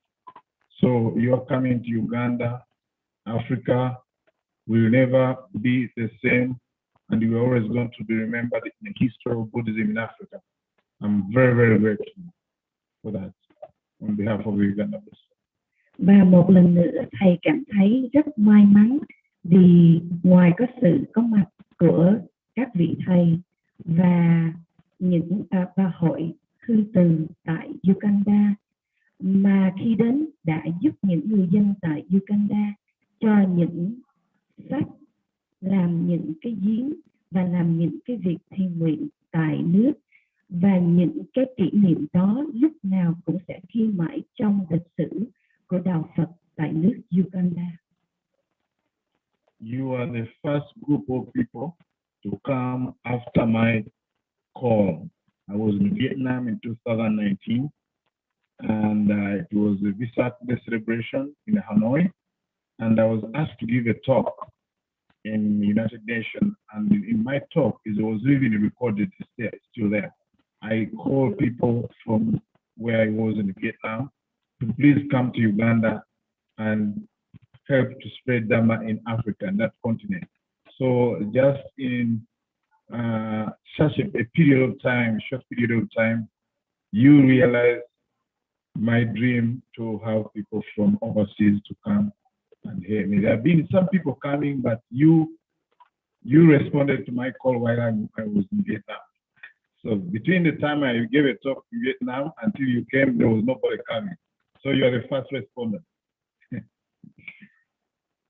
Chùa Hương Đạo và hội Hương Từ là một cái hội đầu tiên có mặt tại Uganda để giúp đỡ bên chùa của thầy tại Uganda.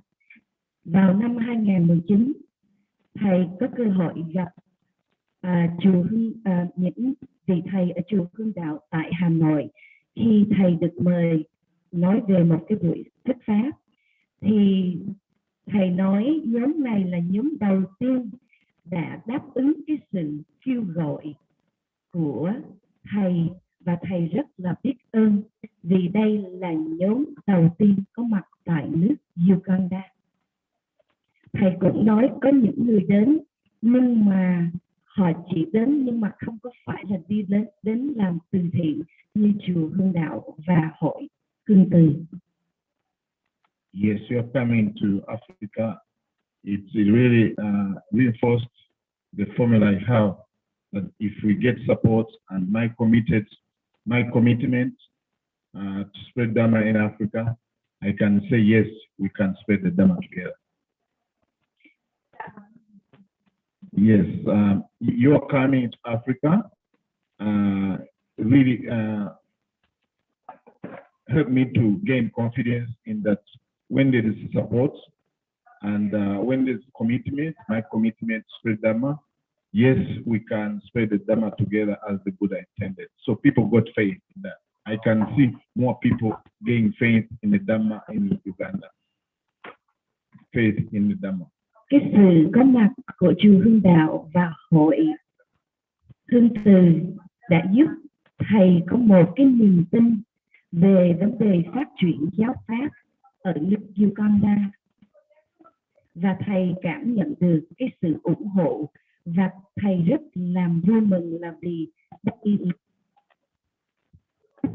việc làm chung để mình phát triển giáo pháp ở nơi Uganda.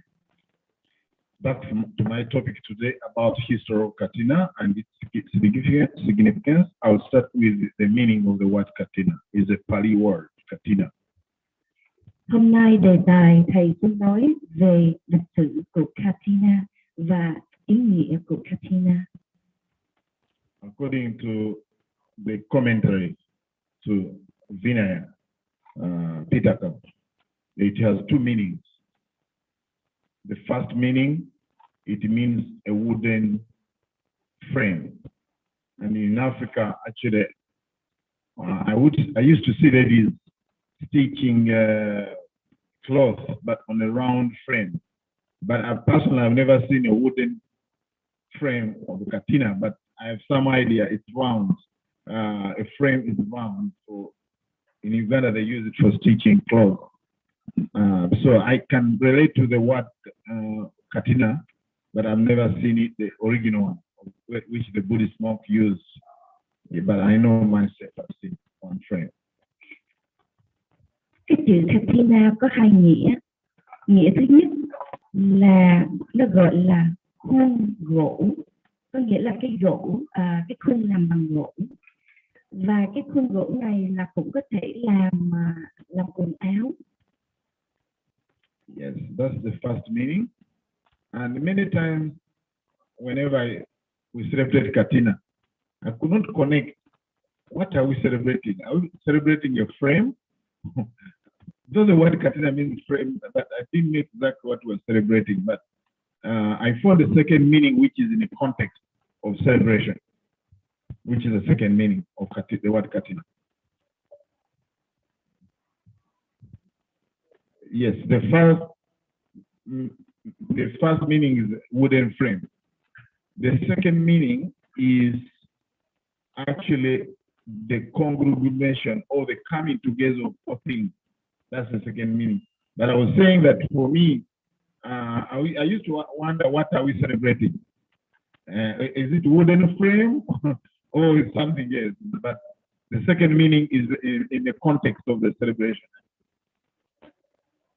Thầy nói cái nghĩa thứ nhì của cái chữ Katina là bốn vật đến gặp lại nhau. Thì đối với thầy, nhằm lúc thầy không biết cái nghĩa của chữ Katina là gì, nhưng thầy cảm thấy cái chữ là cái nghĩa bốn thứ mà nó lại đến chung thì nó cảm thấy nó hợp cho thầy hơn so với cái khuôn gỗ. Actually, even when we take the first meaning, if we are to do it historically and start from scratch and make that rope, we have to use the wooden frame to do it traditionally, but no longer doing it using the frame. So let's take the second meaning of the word katina. Nếu mà nói về ý nghĩa đầu tiên là cái khuôn gỗ thì theo lịch sử cái khuôn gỗ thì nó có lý là tại vì thời xưa phải dùng cái khuôn gỗ đó để làm quần áo. Okay. The second meaning for things come into play. One is that they have to be bhikkhu, monks, monastic sanghas, now spending the katina. I mean the wasa for 3 months. The first 3 months, they have to be in one place for 3 months, except when they travel out for exceptional reasons. But there must be the first condition that there are people there who have spent basically ordained monks, nuns, really spending 3 months in one place, in wasa, which is a 3-month period. Một trong 4 thứ mà nó cần gom lại. Thứ nhất là những vị tỳ khưu đã ở lại 3 tháng an cư, thì đó là một trong những 4 cái mà nó cần có cho cái nhà, cho cái nhà katina.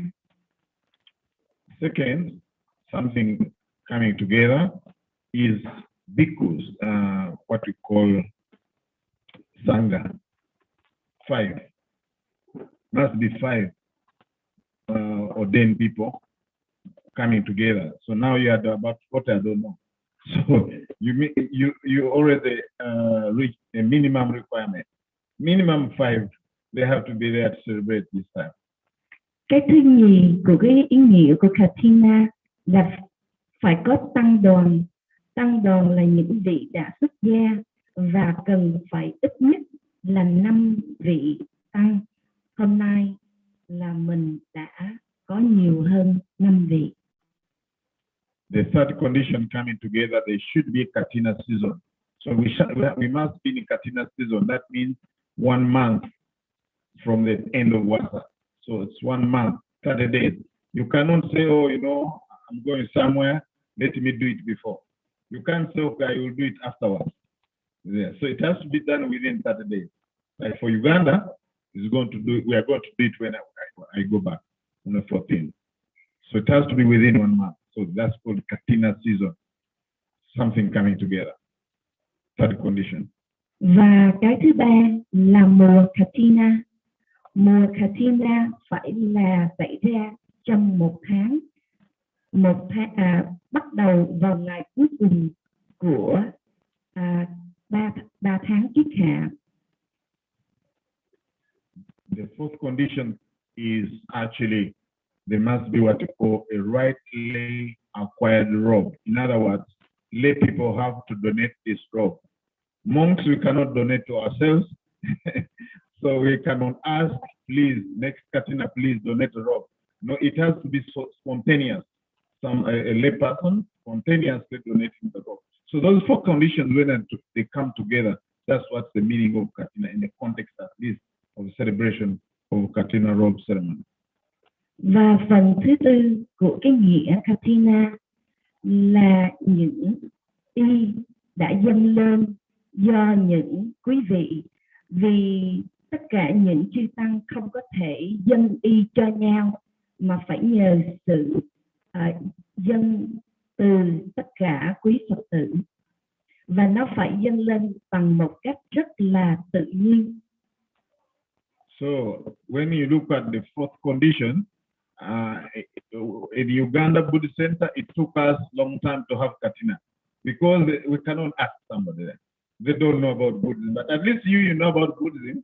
You can say, okay, I'm going to offer robe, katina robe, but there are not so many people knew about this tradition, and we cannot ask them until some people came from Cambodia, and they say, I'm going to offer the robe.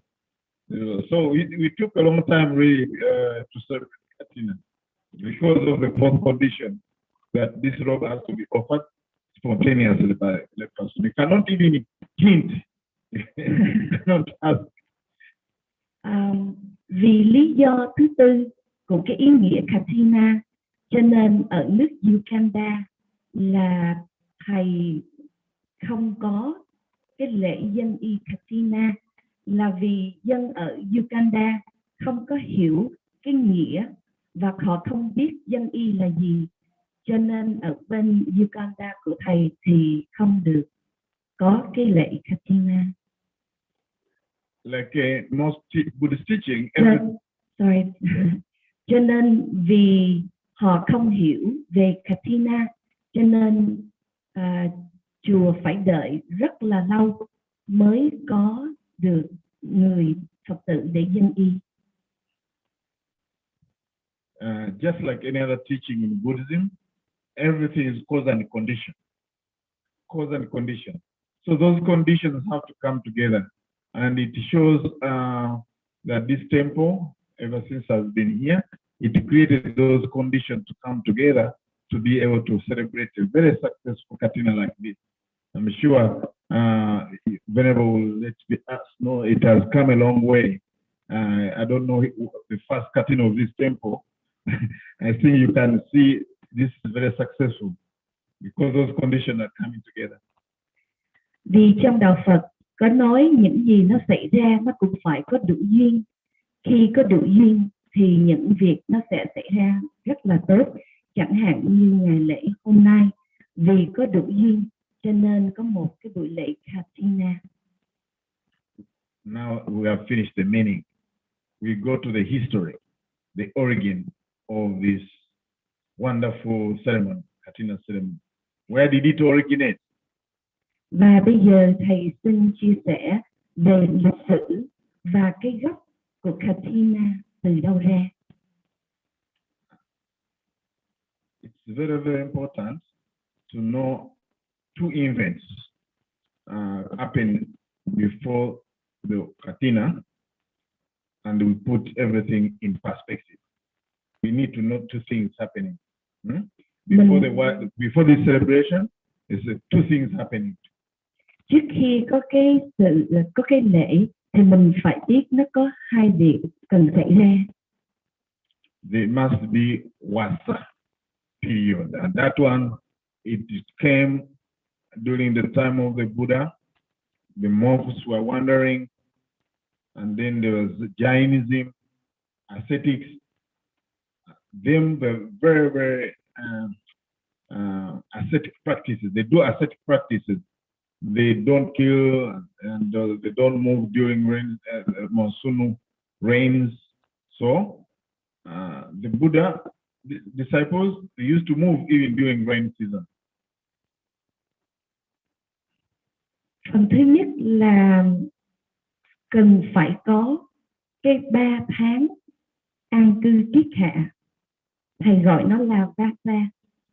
Thì trong thời gian đó là những người đạo loại thể thì họ cũng có làm những cái việc đó. Tất nhiên họ không có đi đâu và cũng không có sát sanh và không có di chuyển trong cái mùa mưa. So then most people start commenting about the monks from Buddhism. So you also observe not killing, but we see you traveling during monsoon rains, and you are likely to kill insects because you have to walk through the farm, not highways like here, but back then. So then the Buddha said, okay, that's fine. I'm going to tell my monks not to walk during that period also. So they are moving, all their time they are moving, that time they agreed also. The Buddhist monks, of course, agreed now to stay for 3 months and in one place. But before that, they're just wandering all the time. Vì trong thời gian đó, trước khi có cái an cư kiết hạ thì những người đạo khác họ chê cười đạo Phật là vì họ nói trong cái mùa mưa thì mình đi tới đi lui thì sẽ giết nhiều những con trùng. Vì cái thời đó không có đường lộ như bây giờ, họ đi thì họ phải đi ngang những cái cánh đồng chứ không có đi lên xa lộ, thì dễ giết những con trùng đó. So that happens here also. 3 venerables stay here for 3 months. So then they're able now to celebrate Katina because they have stayed here for 3 months. Up to now, this tradition is going on. It's amazing. Thì vì lý do đó cho nên Đức Phật mới bắt đầu tuyên truyền là có 3 tháng an cư kiết hạ, và từ đó tới bây giờ vẫn tiếp tục cái truyền thống đó. Another event that happened actually after Vasa is called invitation, Pavarana. So monks who have stayed together, they have to invite each other to point out something, whether they have seen, heard, or suspected, to point it out. The reason for that is to maintain harmony, so that they can stay harmonious. So they ask each other. So it's a very, very important event actually. After Vasa, there's always an event called Pavarana. Yeah? It's invitation ceremony.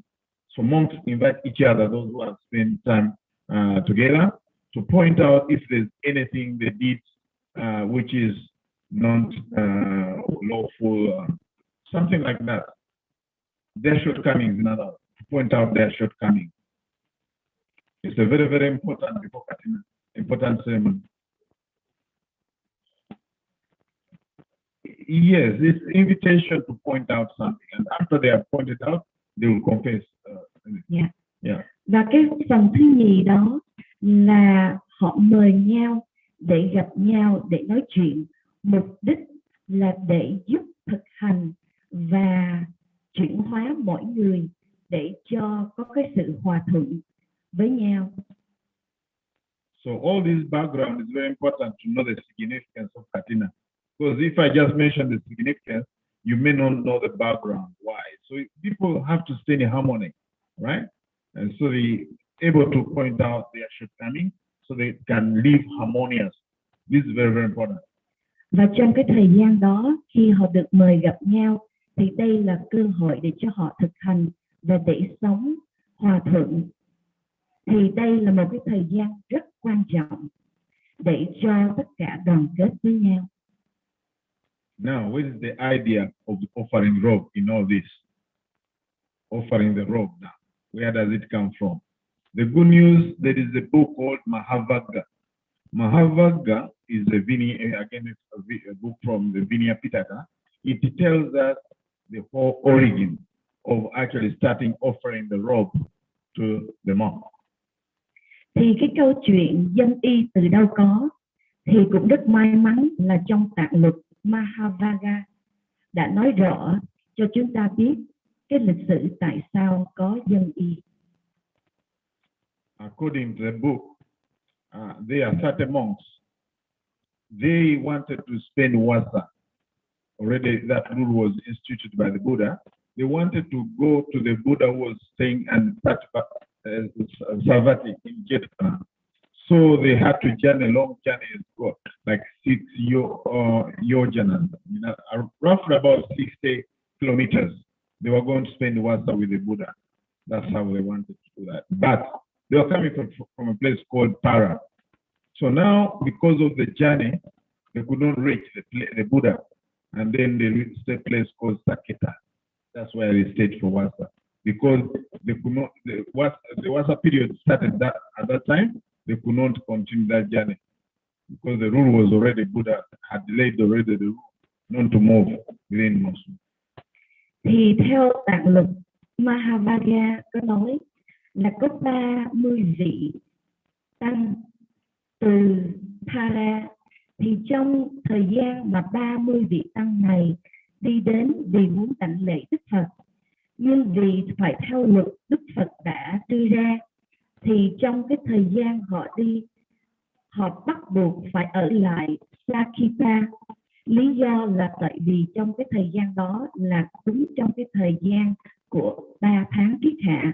Tuy là từ cái nơi đó cho nên cho đến cái nơi Đức Phật đang ở rất là gần, và nơi Đức Phật đang ở lúc đó gọi là Chetavana. So after the end of 3 months, so they finally went and reached the Buddha. And when they reached the Buddha, they were, of course, such a long distance. Their robes, when they looked, were ascetics actually, wearing rags and all this. So the Buddha, in order to reward them, he decided to give them a robe. And this robe was offered to the Buddha by lay people. But the Buddha actually started offering the robe, not to a single monk. This robe offered to the Mahasangha, so to the whole Sangha. And that's become meritorious, of course, when you do it. But for the Buddha, really set up the stage to what people that should do now. Yes. Thì sau 3 tháng hạ, 3 vị tăng đã đến Đức Phật và đảnh lễ Đức Phật. Nhưng khi gặp Đức Phật thì Đức Phật thấy 30 vị tăng này mặc y rách như là vẽ gì đó, thì Đức Phật mới lấy những cái y và đưa cho 30 vị này. Những cái y đó Đức Phật đã được quý Phật tử dâng lên, thì Ngài đã trao lại cho 30 vị tăng này. So by the Buddha offering the robe to the Sangha, that set up the significance of Katina, sharing, giving, and gratitude. That's the first significance. Cái sự đầu tiên mà nó quan trọng về cái lễ Katina, khi Đức Phật chia sẻ cho những cái bộ y này, nó cũng là tượng trưng cho cái việc cho ra, chia sẻ và lòng biết ơn. This significance is very, very important. Generosity, sharing, and gratitude. Because when you look at the Buddha, the way he said his teaching, generosity is very, very important, and being grateful. In fact, in one teaching, he said that it's very difficult to find two people in this world, one who is generous and one who is grateful. Đức Phật nói là trên thế giới này có 2 loại người rất khó tìm. Cái thứ nhất là một người có cái lòng rộng rãi. Cái thứ nhì là một người có lòng biết ơn. What the lay people are doing, even prior to the Katina ceremony, within the 3 months of Vasa, they support the Sangha. They offer food. Even they say, okay, the next 3 months, we are going to give the 4 requisites.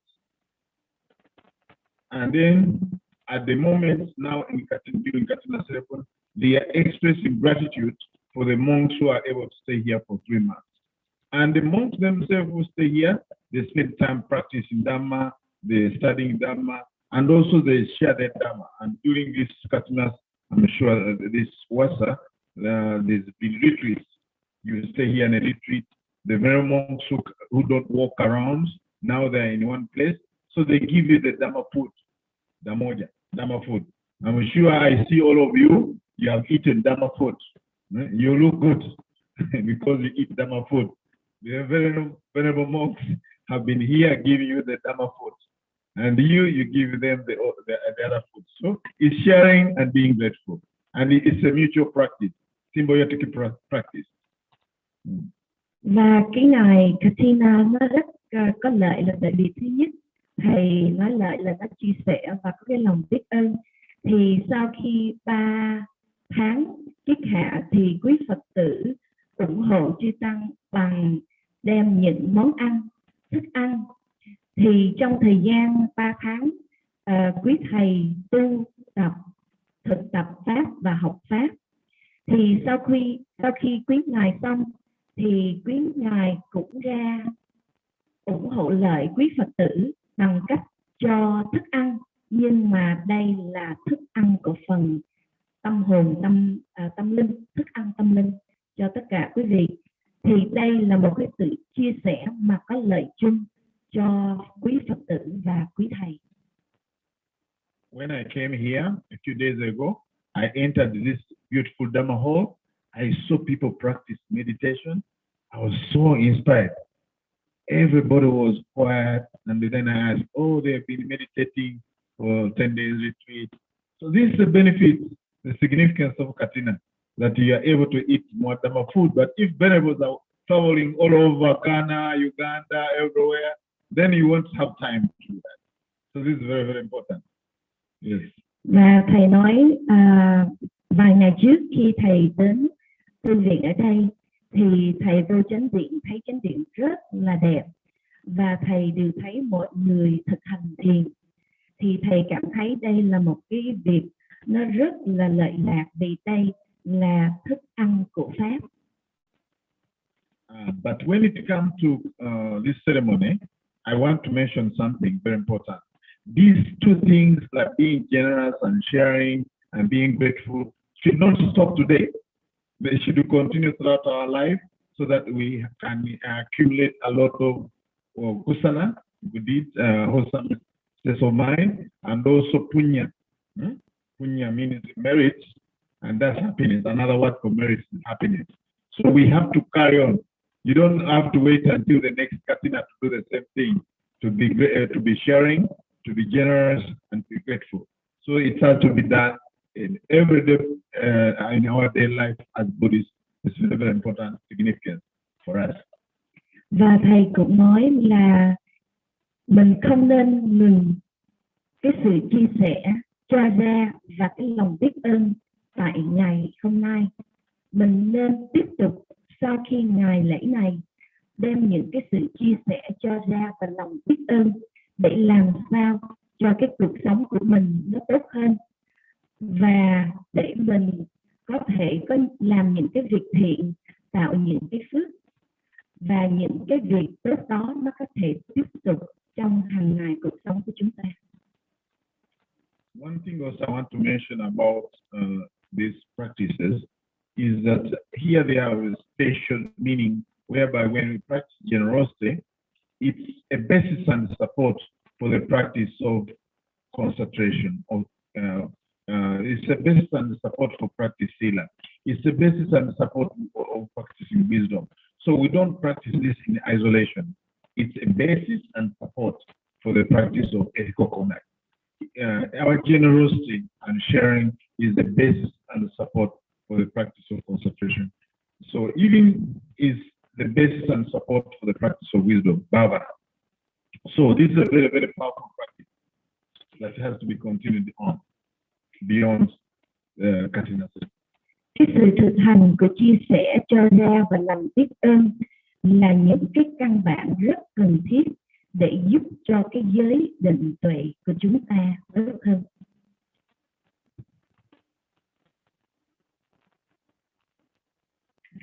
So now the second significance, probably the last one, given the time, let's talk about the second significance of Katina. Và nói thêm một cái lần quan trọng nữa và thầy muốn chia sẻ thêm về Katina. There's a third significance also, but that is to explain. It's a time to move on. Let me just mention about that quickly. The third significance, before I go to the second one, because the second one needs further explanation. But the third significance of Katina is the time when now, after the Katina celebration, monks can go and move, and also they have a relaxation on their rules. They get 5 privileges, but I'm not going to go into details of the privileges that monks who have observed WhatsApp will have these privileges. But you know that it's a time to relax some of the rules. Those rules are more traveling and invitation, food. I'm not going to go through these details, but you know that that's also significant of actually monks having privileges who have spent WhatsApp, they can move with some relaxation on minor rules regarding invitation and traveling. So that's I want to mention that as a third significance before I go to the Jewish one, which is really very significant. So I'm going to explain that one. Và cái sự quan trọng thứ ba mà thầy muốn nói sơ qua là cái thời gian sau khi Katina là những chư tăng được 5 quả báo sau khi được yên y thì có thể thư giãn, bắt đầu thư giãn và đi lui nó dễ dàng hơn. The significance I'm going to talk about, really you can screen it from Harvard again, where the Buddha, you remember the story I told you, those 30 monks traveling and reached the Buddha? When they reached, the Buddha asked them 3 things, actually about 4. He asked them, you've been traveling for such a long distance, but you stay there together, you stay together. Have you been living in harmony? That's the first thing, question he asked them. Have you been living in unity? Then that's the second thing. Have you been living together in supporting each other? In other words, like mixing. He didn't mention there mixing, but I'm adding it there. Like mixing milk and water. Mixing. So, in other words, harmonious, whether they have been living harmoniously, whether they have been living in unity, whether they've been living in supporting each other, right? But the first question also he asked them, have you been getting some food, right? So now there we can really kind of get the significance of Katina, right? So the significance of Katina is harmony, unity, and support. So I'm going to bunch them all together in one. That's very significant. Và một cái vấn đề mà nó rất là quan trọng là khi Đức Phật gặp những vị tăng thì Đức Phật thấy là có nhiều vị tăng đang đi chung, ở chung như vậy thì Đức Phật mới hỏi các vị tăng đó là tất cả quý vị có đã sống trong hòa giải, có sống đoàn kết và có hỗ trợ với nhau hay không? Và cái thứ tư mà Đức Phật hỏi cũng rất là quan trọng, đó là tất cả quý vị có được có đi khất thực được hay không? So when you look about those 3 qualities of the mind, you can see that they're very important for the success of Katina. One is support. So you support the monastic support you, and it's just amazing that this kind of propels Buddha's teaching. Mutual support is very, very important. And it's very significant because it underscores the whole ceremony of Katina. You brought the food here, supporting the monastic. Và đây là những cái rất là quan trọng về Katina, vì nó là một cái việc để ủng hộ và để giúp cho cái sự tiến triển của thực hành của Katina và Phật giáo mạnh hơn.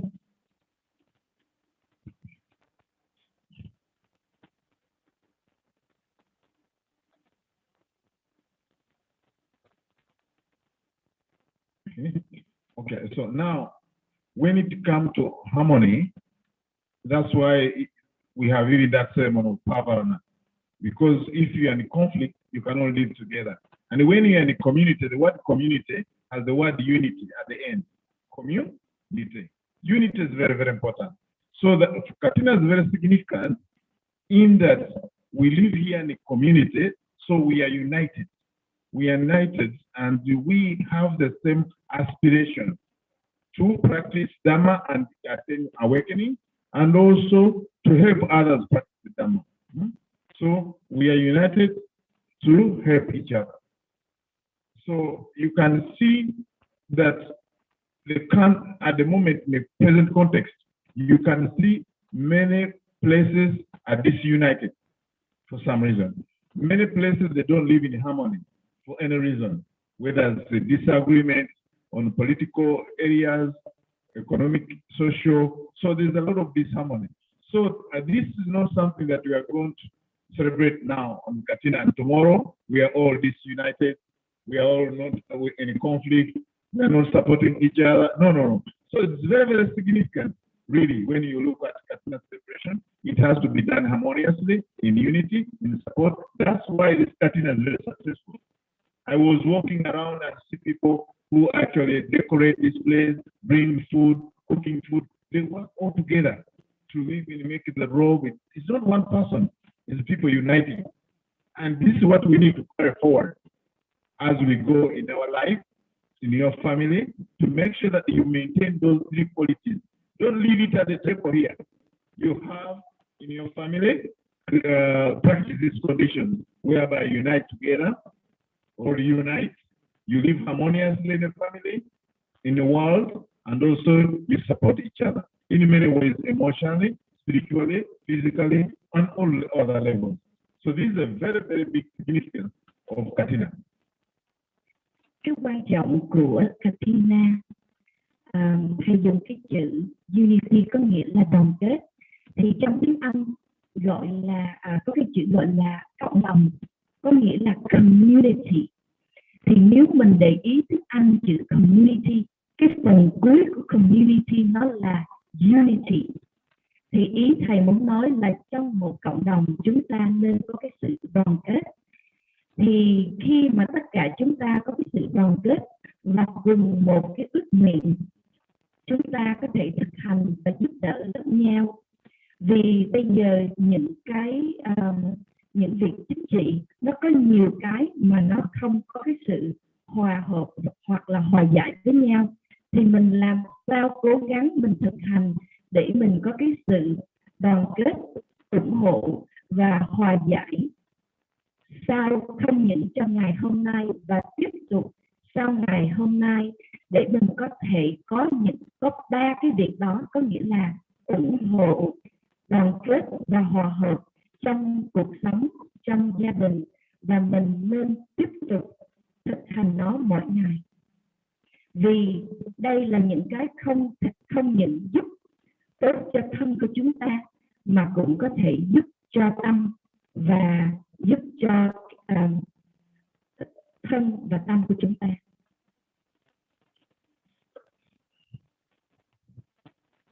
Since I managed to save time, I'm supposed to end this talk in 10 minutes.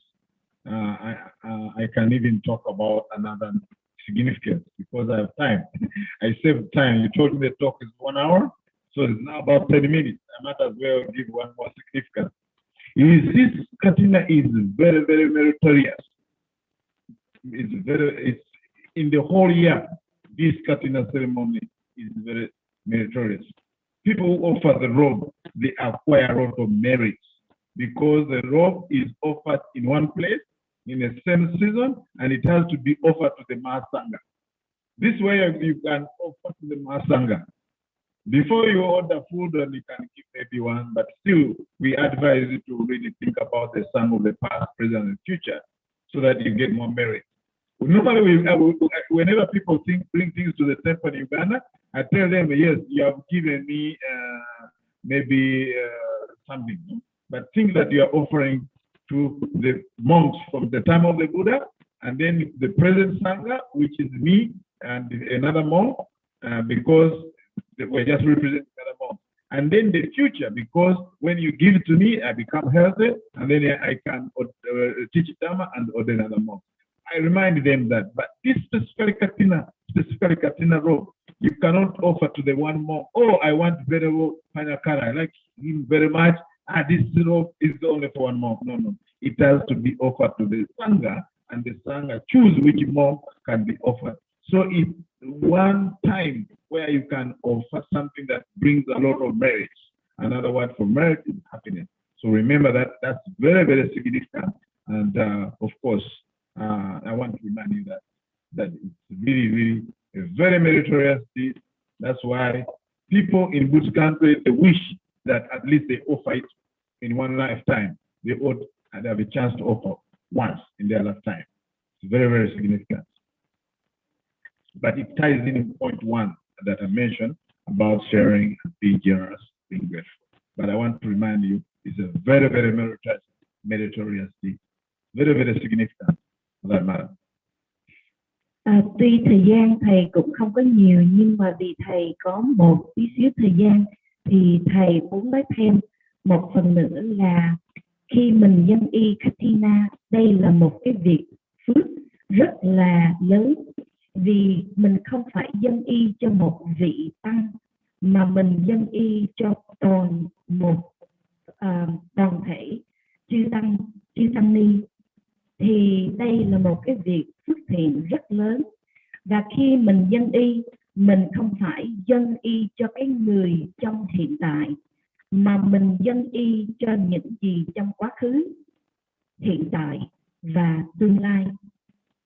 Và thầy nói mình dâng y như vậy, mình không có thể nào mà nói là tôi chỉ muốn dâng y cho thầy Tuệ Nhân thôi.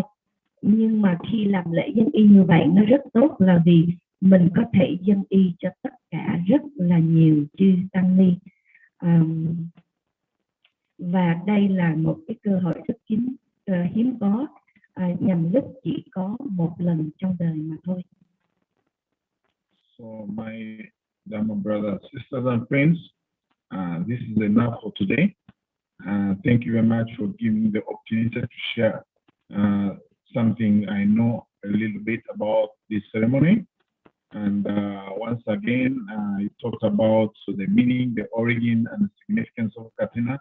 And finally, I'd like to again express my gratitude to Most Venerable Ratanaguna and Venerable Panyakara and all the members here, all the Venerable monks here, for looking after me since I came. I feel at home. And I would like to invite you to Africa. I'd like to continue our friendship. It's just amazing. I feel at home. Thank you very much. And Modana Sadhu, I pay my respect. Và thầy cũng xin cảm ơn cho thầy có một cơ hội để thầy chia sẻ những gì thầy biết sơ sơ về Katina, ý nghĩa và cái gốc của Katina là gì. Và một lần nữa thầy xin có lời tạ ơn đến sư Bồ Đức và sư Tuệ Nhân đã lo lắng cho thầy rất kỹ, và thầy cảm thấy như là một cái tình bạn nó đã đưa đến cho thầy. Thì một lần nữa thầy xin cảm ơn tất cả quý vị.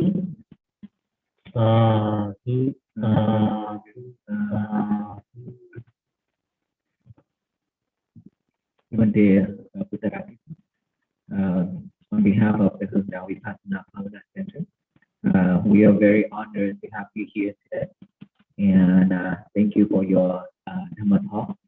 And I know it's your long journey, and you still have jet lag.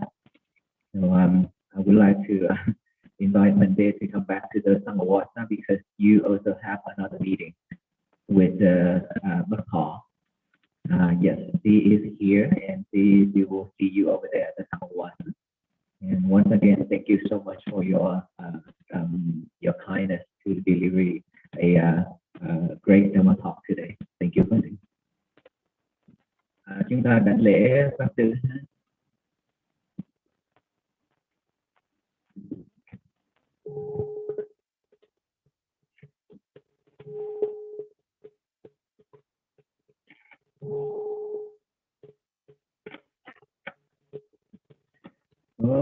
Thích hội pháp giới loài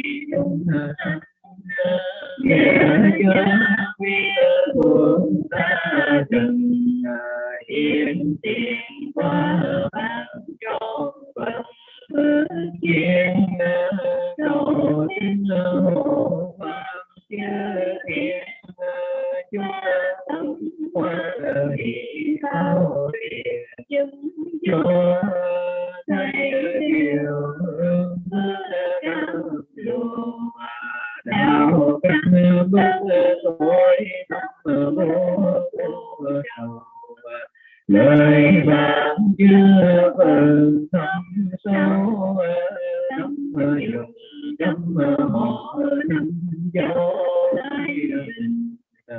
con cùng pháp giới chung sanh đồng thương chất pháp minh chất tuyên xin tâm như biển vô niệm mà buông vui phúc quê gieo duyên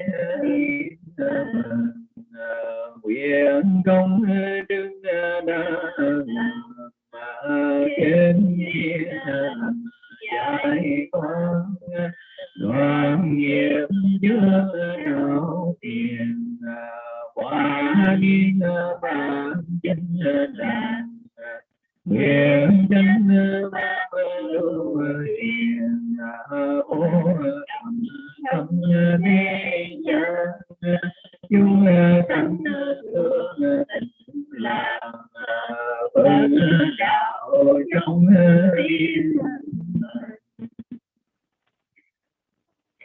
Trước khi thượng tọa Buddharakkhita trở về tăng xá, xin phép được giới thiệu với quý vị thêm một lần nữa. Hồi nãy cũng có một số Phật tử muốn biết những cái thiện pháp nào mà thượng tọa đang làm tại bên châu Phi, ở bên Uganda châu Phi. Thì thưa quý vị Phật tử rằng là thượng tọa hiện bây giờ đang xây dựng một cái ngôi tăng xá cũng có 6 tầng để dành riêng cho chư tăng. Và trong cái chuyến đi từ thiện của Hương Từ vừa qua đó, đã để lại không ít những sự hoan hỷ của bà con tại bên Uganda. Chính vì vậy cho nên bà con ở bên đó phát tâm cúng dường đến Uganda Buddhist Center, tức là cúng dường đến thượng tọa 100 em để mà xuất gia sa di trong cái chuyến đi của Hương Từ vừa qua. Tuy nhiên 100 em thì nơi của mình thì nơi của thượng tọa chưa có đủ cái cơ ngơi để cho 100 em có xuất gia và sinh hoạt tu tập tại chùa. Chính vì vậy cho nên thượng tọa chỉ nhận 24 em trước, chờ khi nào mà cái tăng xá 6 tầng đã hoàn tất thì sẽ cho số em xuất gia sa di còn lại để xuất gia trở thành những vị sử giả của Như Lai tại bên châu Phi.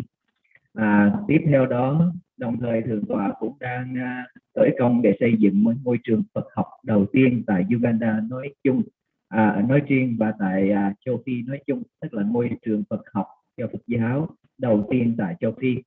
Đặc biệt cái ngôi trường này thưa quý Phật tử là được tài trợ bởi một bác tên là Thọ đến từ Florida.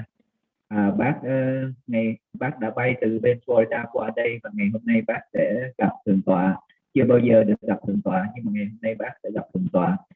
Đó là hai công trình mà lớn lao mà bên Uganda đang thực hiện. Và nếu quý Phật tử muốn biết thêm về chuyến đi từ thiện Uganda vừa qua và cái quá trình đi như thế nào và những gì đã xảy ra trong chuyến đi vừa qua đó, thì sư xin giới thiệu quý vị cuốn sách này. Đây là những bài viết bộc bạch của sư để tường thuật lại chuyến đi từ thiện vừa qua. Quý Phật tử nào có nhu cầu muốn biết thêm thì quý vị có thể lại cái bảng thủ quỹ đằng sau đó, cô hành phí đó, cô sẽ biếu cho quý vị mỗi vị một cuốn.